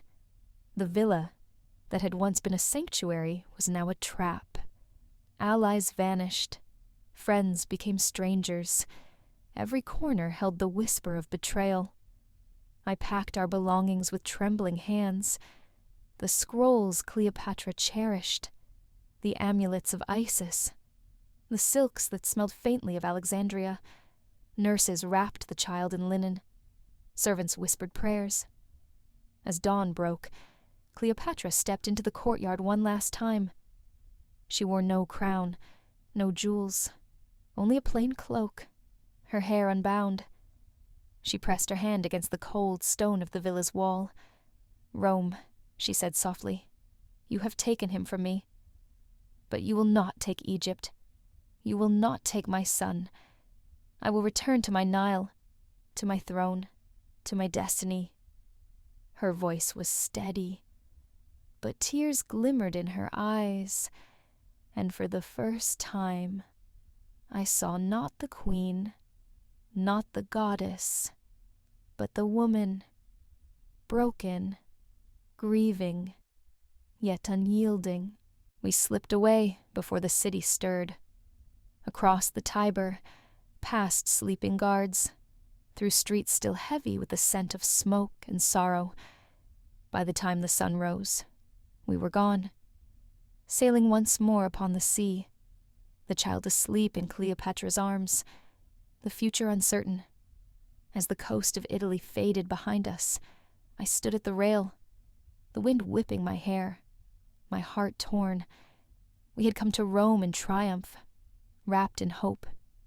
We left in mourning, wrapped in silence. Yet Cleopatra did not falter. She gazed eastward, toward Egypt, her eyes aflame. "Charmion," she said, "Rome has slain its god. Now Egypt must guard its own. For my son shall live, and through him I shall endure." Her words cut through the grief like steel through cloth. In that moment, I believed her, and so, with the ashes of Caesar behind us, and the promise of the Nile ahead, we sailed into the uncertain dawn.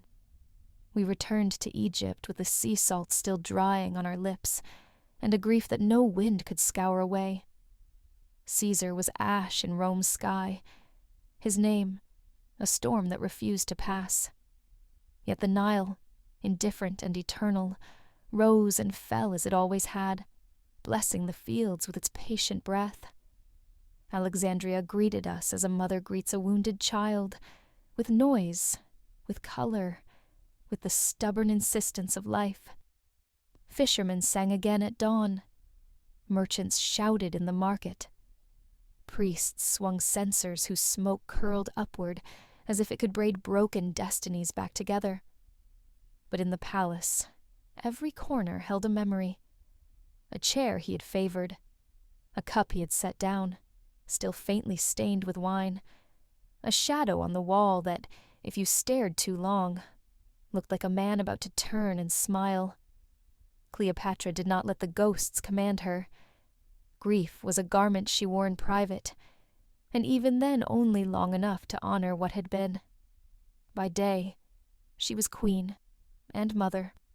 Her son was no longer merely a miracle of breath and softness. He was a banner, Caesarian, the promise that the world might yet spin along a gentler axis. "We will survive him by surviving for him," she told me one morning, standing at the balcony while the river flashed below like a sword eased back into its sheath. "A throne is always borrowed from tomorrow. I mean to pay the interest."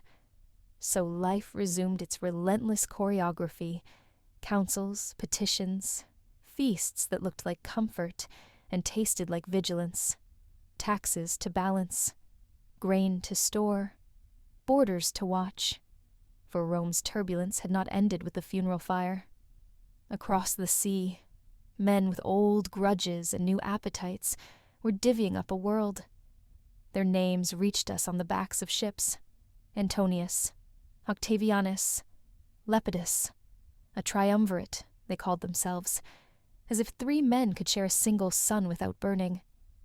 Of the 3, one name came weighted with rumor and thunder: Marcus Antonius, Antony, a general whose laughter could rattle a hall, and whose rage could silence it.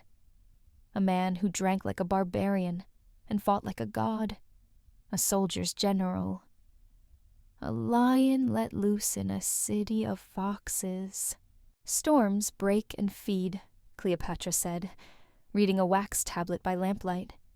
This one could do both. What will you give a storm? I asked. A roof or a river? She smiled, and it was like watching a blade remember it was made of light. Both. Rome's civil quarrel spilled outward, until even the corners of Egypt felt its spray. Envoys arrived with demands that sounded like favors, and favors that sounded like threats. Ships were requisitioned. Coin was weighed by men whose hands trembled with the urge to snatch. Through it all, Cleopatra moved as if each day were a board of carved ebony, on which she must place her pieces exactly, or else watch the game tilt into ruin. When the summons came from Cilicia, from the city of Tarsus, no one pretended it was an invitation. Antony, now Lord of the East by the Triumvir's division, would receive the Queen of Egypt on his ground. Some counseled defiance, others counseled humility. Cleopatra chose spectacle. We left Alexandria when the air smelled of warm water and pomegranate blossom. The flagship was not a ship so much as a floating temple. Purple sails bellied with a sigh when the wind kissed them. The oars struck the sea in a rhythm that made the horizon pulse. The prow was gilt and carved with a goddess's face. Perfume burned in braziers, so that the breeze itself arrived at Tarsus scented, as if it were a herald with a message written upon its breath. "Will you be accused of sorcery?"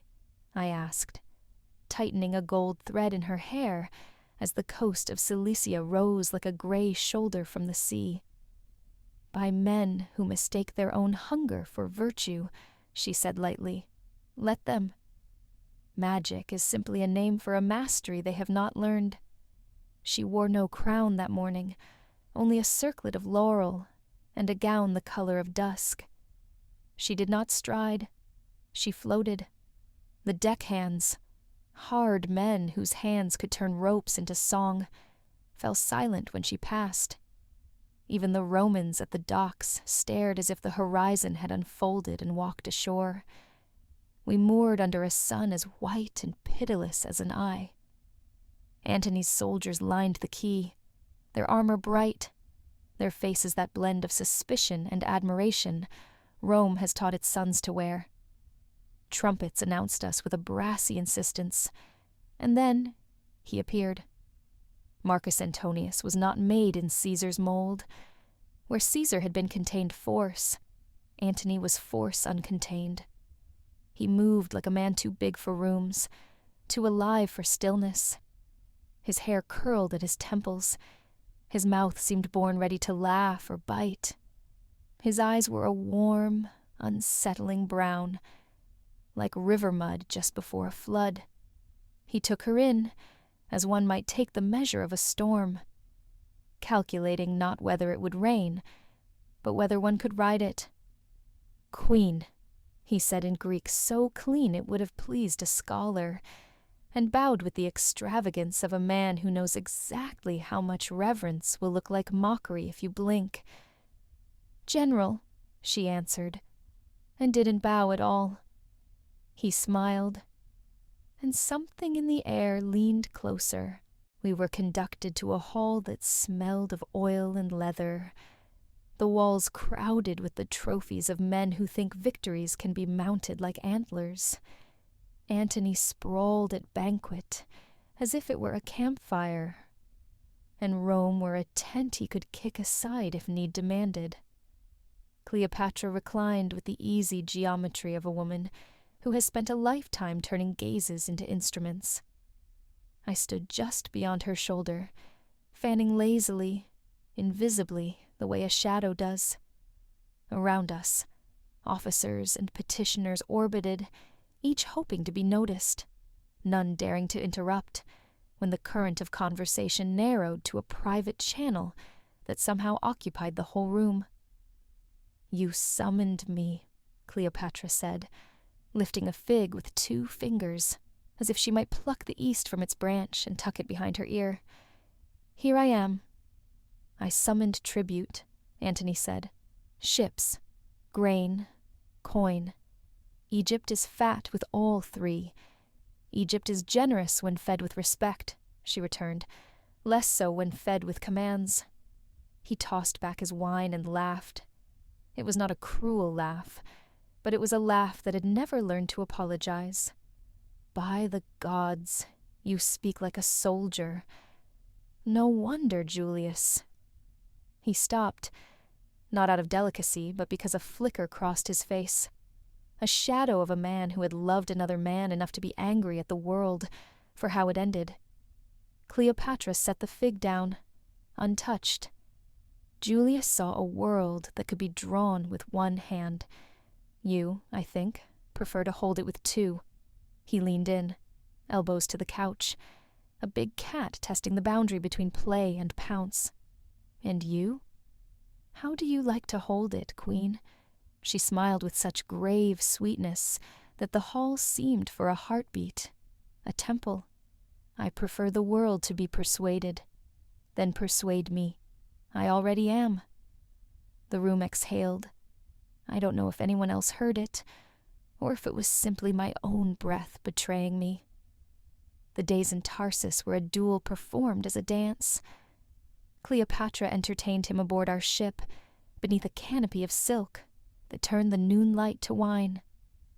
Dancers moved like water poured from one cup to another. Musicians braided Greek and Egyptian melodies until you could not tell one river from the other. Antony, who had been raised by war to think of abundance as a brag, suddenly found himself in a country where abundance was an art. He answered with hunting parties that left before dawn, with roast boar and skins of wine big as children, with tales told so loudly the stars must have flinched. He hosted suppers that spilled into morning. He wagered and lost with the ferocity of a man who means to get his losses back the only way he knows, by winning next time with interest. Cleopatra never matched him in noise. She matched him in gravity. If he rose like flame, she waited like stone, and the flame learned it burned more beautifully when it licked against her. He offered tribute demands. She offered alliance. He made lists. She made futures. He spoke of provinces. She spoke of peoples. He closed his fist. She opened her hand, and somehow filled his. One night, he dismissed his guards with a gesture that said he didn't fear knives. Perhaps he did not. Cleopatra dismissed her attendants with a glance that said she feared nothing at all. Perhaps she did. I made to go, but she caught my wrist with a pressure that meant stay. So I took up a place by the screen, where a woman can become furniture, and furniture a woman, and I listened. He told her of Philippi, the battle that had washed the last of Caesar's murderers in their own blood. His voice lost its swagger as he spoke of it. Men I'd drunk with, he said, men I'd sworn to outlive. He did not sound proud. He sounded tired at last, like a storm that has spent itself a little on the mountain and is surprised to find the valley still waiting. She told him of the year the Nile had misbehaved, and how she had cajoled a hungry city out of madness, with stores hidden for a different emergency, with grain borrowed from temples and repaid with festivals, with patience, with an unglamorous, regal endurance. Conquest feeds on triumph, she said. Ruling feeds on bread. You think me a poor ruler, he said. Not quite a question. I think you a great man, she said, and great men are tempted to forget little hungers. I remember them for you. He stared at her for a long time. Then he laughed, but it was the sound a sword makes when it is set down carefully. By Heracles, but you are dangerous. To whom? She asked. To the parts of me that prefer easy answers.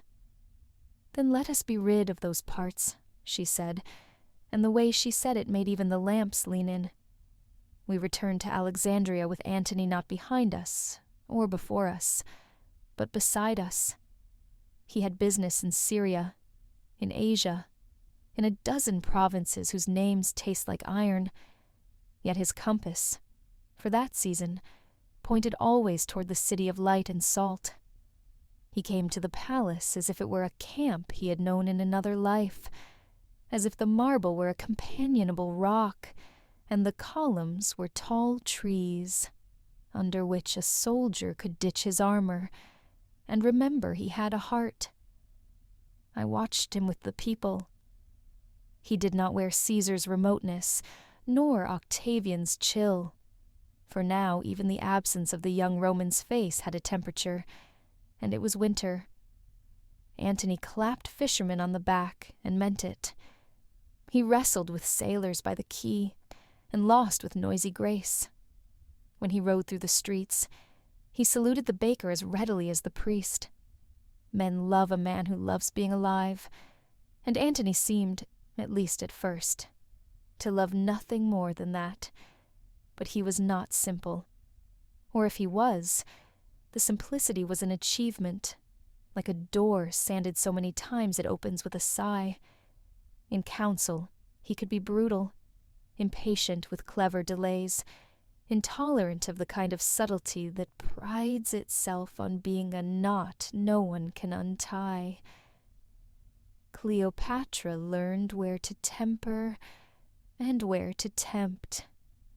She let him smash the jars that deserved smashing, and taught him which ones held more than wine. Night after night, I stood behind her chair and saw their shapes come to fit. He spoke Latin that rolled like hooves. She answered in Greek that stepped like dancers. And when they turned to Egyptian, it was the desert wind between them, saying what languages cannot. He gave her soldiers when she needed the show of iron. She gave him coin when he needed the reality of it. He brought a lion's courage. She brought a queen's patience. And I, Charmion, her shadow, her mirror, I brought silence, which is sometimes more useful than armies. Whispers returned, of course. Whispers are an empire unto themselves. They said the queen had bewitched another Roman. They said Antony had drowned himself in Eastern wine, and Eastern women, and Eastern dreams. They said Egypt would take Rome by veil and perfume since it could not by spear. Cleopatra heard and smiled the way one smiles at a child, staging a play about storms. They will bark, Antony said, laying a knife on a map as if pinning a province through the heart. Let them. While they bark, we build. What will you build? I asked, before remembering I was a shadow. He looked up, surprised, and not displeased. A world where I'm not asked that question from ambush, he said.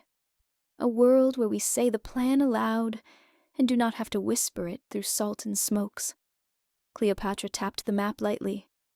Then begin with quiet fields and full granaries. Begin with roads that do not break and governors who do not steal. Begin with the small mercies that make a big loyalty. He studied her, and in his gaze I saw a soldier relearning the art of garrisons that are sweet to their towns. That winter, the one we still call the winter of honey, Antony stayed. The palace became a hive. Some days he was all sting. Orders snapped, drills thundered on the parade ground. Messengers left with saddlebags sagging with command. Other days he was all sweetness. He arranged games for children on the palace lawn. He wagered, and lost, and laughed at the small theater Cleopatra had built for plays about gods who forget they are gods and fall in love with water carriers. He and the queen took to moving through the city in plain dress, with only a few of us in tow. Down by the shipwrights, sawdust lifted in the light like gold made humble. At the fish market, women argued about the price of the world and settled it with a grip and a grin. Antony bought a boy a sweet cake, and received in return a loyalty that would have followed him to Parthia had he asked. "Is it wise?" I murmured once, when the crowd pressed too close. "What is wise?" Cleopatra said. "To be loved by men who have nothing left to sell you but their love? I will bankrupt my caution for this. Charmion." And for a span of months, it worked. It felt like it could go on forever.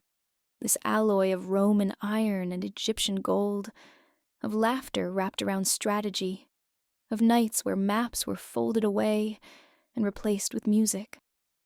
But I have lived long enough to know sweetness is never the whole of the hive. News came like a wind that only bends trees you thought were rooted. Octavian, the boy who spoke in decrees, tightened his grip on Rome.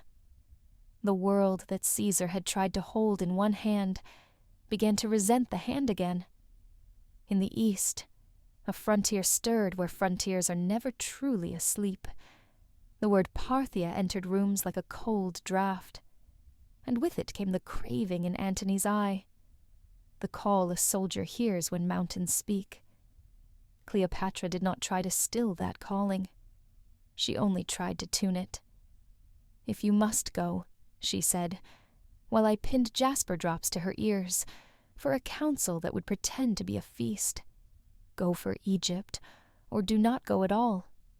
Win something that feeds a people. Lose only what we can bury, and still grow roses." He kissed her wrist the way a man kisses a Bible, before he swears falsely or truly. I couldn't tell which. "I will win us a world," he said. "Just win us a harvest," she answered. He laughed, and the laugh was love, and the laugh was war. That night, after the music, when the courtiers had finally exhausted themselves imitating enthusiasm, Cleopatra dismissed everyone but me. We walked the colonnade, where the night-blooming flowers practice miracles. The moon laid coins on the pool for no one to spend. "Charmion," she said, "some men are ships. They must have water under them, or they rot where they are docked." "And you?" I asked. "Are you water or shore?" "I am tide," she said. "I know when to go out and when to come in. But even the tide cannot prevent a storm. It can only decide how gracefully to withdraw." She lay her palm against a column older than our grandmother's grandmothers. "He is not Caesar," she whispered, "and he is not Caesar. He is Antony. I must learn that shape with my hands." "You already have," I said, because I had seen her do it, sculpting his impulses into policy, his ferocity into shelter, his pride into a banner that others could walk behind without shame. She looked at me then with such gratitude that I had to look away. "Stay near," she said. "I am your shadow," I reminded her. "Then be ready to stretch," she said. "Storms make long shadows." Thus began the season we did not yet name, the one that would take us from honey to iron, from laughter to ledgers of loss, from mornings that smelled of bread to nights that smelled of smoke. But not yet, not yet. The city still sang. The boy still slept with one fist curled as if he held the world by its string. Antony's armor still leaned against a chair as casually as a cloak, and the servants tripped over it with curses that ended in giggles. Cleopatra still woke before dawn and wrote, candle by candle, the instructions that let a kingdom run so smoothly it looked like joy. I still stood behind her and fanned the air and listened for the rhythm beneath the rhythm, the one that tells you when the dance will change. It always does. But for that stretch of days we danced, and the floor held. The storm Antony promised did not wait long. News came of Parthia, that restless empire beyond the Euphrates, where horsemen rode like arrows loosed from a god's bow. No Roman ever forgot the shame of Crassus, whose legions had been swallowed in that desert years ago. Antony longed to erase it. To march eastward was not merely conquest, it was redemption, carved in steel. Cleopatra knew this hunger. She saw it in his pacing stride, in the way he lingered over maps until dawn, in the restless tapping of his fingers on the hilt of a sword, even in chambers meant for laughter. "Charmion," she said one evening while I fastened a cloak at her shoulder. "A soldier who is not given a war will invent one. Better to give him a war that feeds us than let him gnaw on shadows." So she gave him what he craved: ships, coin, provisions, an empire's worth of grain, turned into the sinew of armies, not as tribute, not as surrender, but as partnership. "Let him march east with Egypt's blessing," she whispered, "and when he returns, it will not be Rome that holds him. It will be me." The campaign began with thunder and ended with dust. At first, the legions surged like a tide, banners whipping in the desert wind. Reports arrived of victories, of Parthian outposts taken, of Roman eagles lifted high. Antony wrote letters laced with bravado, promising spoils, triumphs, and the humbling of an ancient foe. But the desert is no stage for promises. The Parthians melted into the sands, striking like shadows, vanishing before Rome's discipline could bind them. Arrows darkened the sky. Men fell choking on dust and blood. Supplies dwindled. Horses stumbled. The triumphant march became a slow, bleeding retreat. When Antony returned to Egypt, he was not the roaring lion of departure, but a wounded beast, his pride pierced deeper than his flesh. His armor was dented, his cloak torn, his laughter forced and brittle. Cleopatra received him not with reproach, but with embrace. She had the harbor lined with garlands, the palace blazing with torches, musicians greeting him with triumphant hymns. To the people, he returned not as a defeated general, but as a hero embraced by their queen. In her chambers, though, where only I bore witness, she pressed her forehead to his and whispered, "Lose as many battles as you must. Only do not lose yourself." He closed his eyes, and for a moment the weight slipped from his shoulders. But Egypt did not merely heal Antony, it reshaped him. He abandoned Rome's cold austerity and immersed himself in Alexandria's warmth. He walked the gardens at dawn, wrestled with fishermen at the quay, drank with philosophers until the stars blinked away. He and Cleopatra staged revelries that the city would whisper about for decades. Processions of gilded barges down the Nile, feasts where every guest was clothed in silk, nights where music drowned even the memory of war. "Let Rome scowl," Cleopatra said, her eyes flashing. "Here, we will build a kingdom of joy. Here, we will show the world that power need not wear sorrow like a crown." Antony reveled in it. He donned Egyptian robes, offered sacrifices to Isis, drank wine sweetened with lotus. He called himself Dionysus reborn, and the people, charmed by his exuberance, began to believe it. I saw him change beneath Cleopatra's gaze, not tamed, never tamed, but turned, as a river is turned by clever canals. His rough edges softened, his laughter deepened, his ambition entwined itself with hers. Then came the donations of Alexandria. The day the court gathered in the great hall, the air itself seemed to tremble. Golden thrones had been set upon the dais, one for Antony, one for Cleopatra, and smaller thrones for their children, arrayed like stars around a sun. The hall was filled with nobles, priests, envoys from lands near and far, their faces taut with expectation. I stood behind Cleopatra's throne, my heart pounding. Antony rose, his voice carrying like a trumpet. He declared that lands conquered, and lands yet to be conquered, would be bestowed upon Cleopatra and her heirs. To Caesarion, the son of Caesar, and Cleopatra, he granted titles that made Rome's senators choke in fury when word reached them. To the younger children of Cleopatra and Antony, he parceled out kingdoms as though the world were a platter to be served at supper.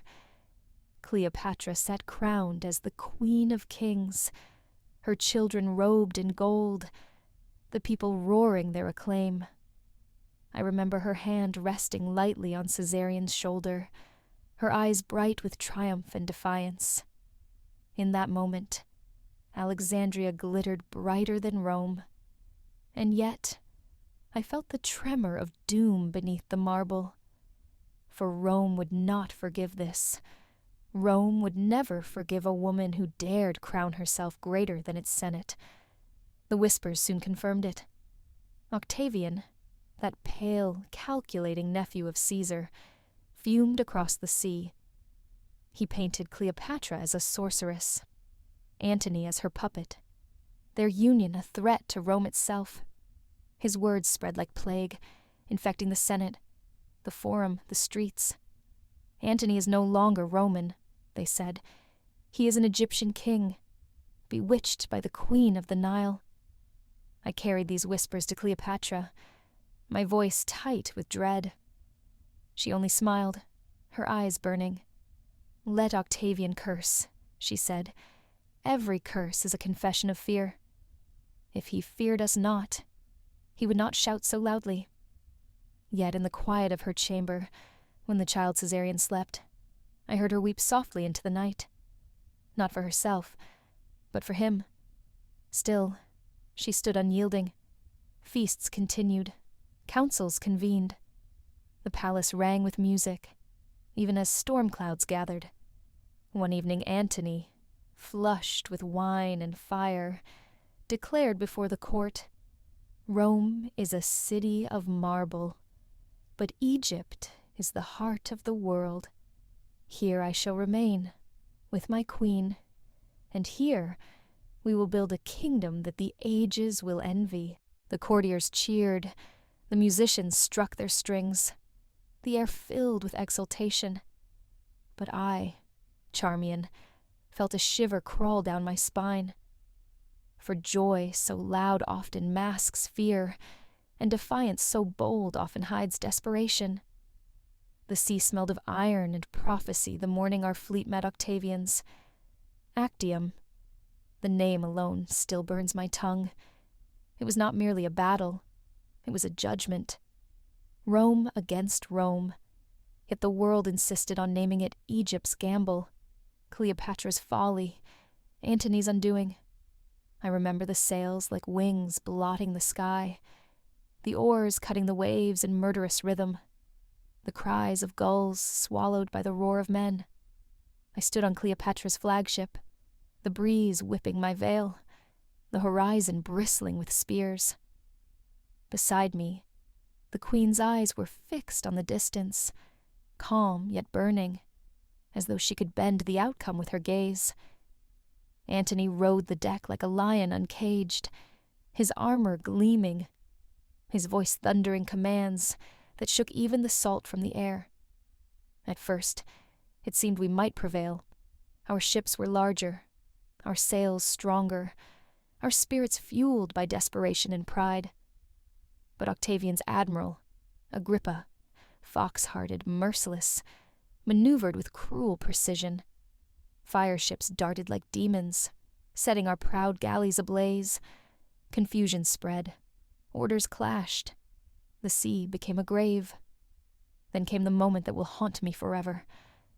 Cleopatra's signal, raised high, silken sails unfurled, her ships breaking from the chaos to flee southward. Some call it betrayal. Some call it strategy. I call it survival. For in that instant, She knew the battle was lost, and to stay was to deliver both Egypt and Antony to Rome in chains. Her ships cut through the waves, Antony's gaze caught between fury and love. And then, oh gods, he leapt. He abandoned command, abandoned glory, abandoned everything but her.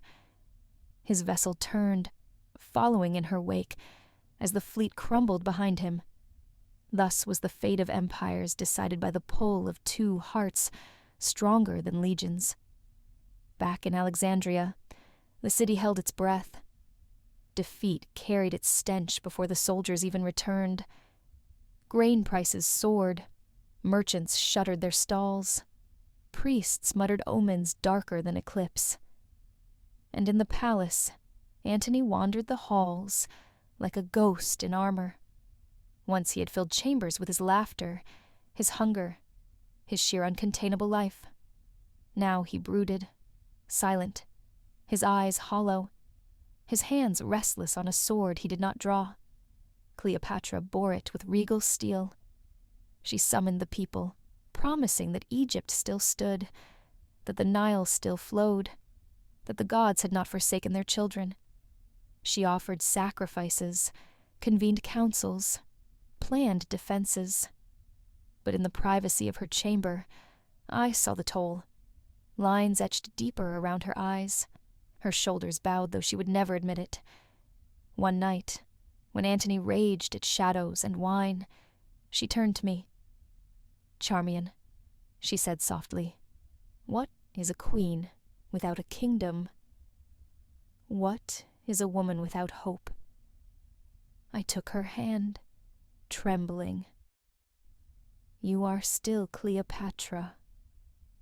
Her lips curved in a bitter smile. "And that is both curse and crown." The end came swiftly. Octavian marched on Alexandria, his legions an iron tide against our battered shores. Antony tried to rally, but his men's loyalty was ash, scattered by defeat and hunger. Skirmishes bled us dry. Gates fell. Streets ran red. Then came the lie that Cleopatra had betrayed him, that she was dead by her own hand. I remember the moment Antony heard it. His face broke as though the gods themselves had struck him. He drew his sword, not against the enemy, but against himself. They carried him, bleeding, to the mausoleum, where Cleopatra had sealed herself with treasures and guards. She received him in her arms, her cries tearing the stone. I watched as she pressed her lips to his wound, as if breath could call him back. "Do not leave me," she begged. "Not yet. Not now." But Antony, the lion, the storm, the man who had laughed at empires, lay broken in her embrace. His last breath was hers to keep, and then he was gone. The city surrendered. Octavian entered not as conqueror, but as undertaker, his soldiers stripping our pride as surely as they stripped our gold. Cleopatra, still queen even in despair, asked for time to prepare herself. He granted it, smug in his certainty that he had caged the world's brightest flame. In the mausoleum, she chose her end. I was there.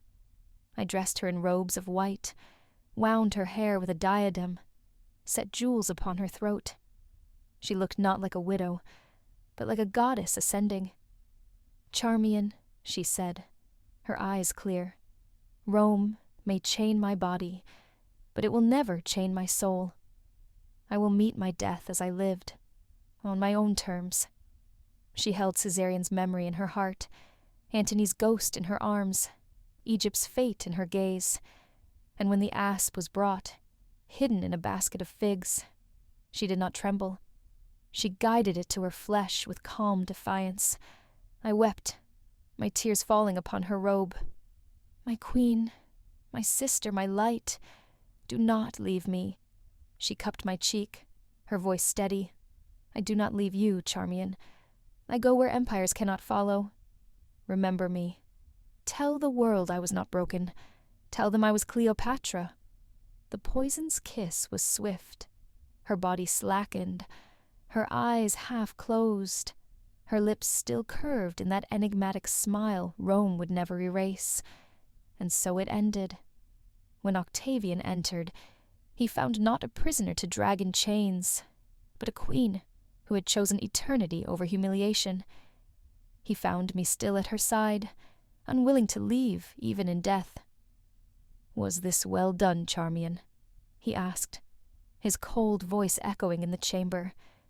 I looked upon her face, radiant even in death, and I answered with all the fire left in me, yes. It was well done, and worthy of a queen descended from gods. Thus I, Charmion, tell you the last constellation of our lives. Antony, the thunder, Cleopatra, the flame, and I, their shadow.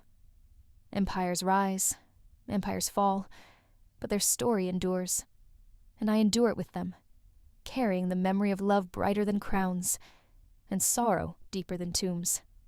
For in the end, it was not Rome that conquered Cleopatra. It was love itself. And so our journey comes to an end. But the story lives on. Tell me, dear listener, which legend would you like to hear next? Share your thoughts in the comments, and let us explore together. Until then, may your nights be gentle, your dreams peaceful, and may every story guide you safely to rest.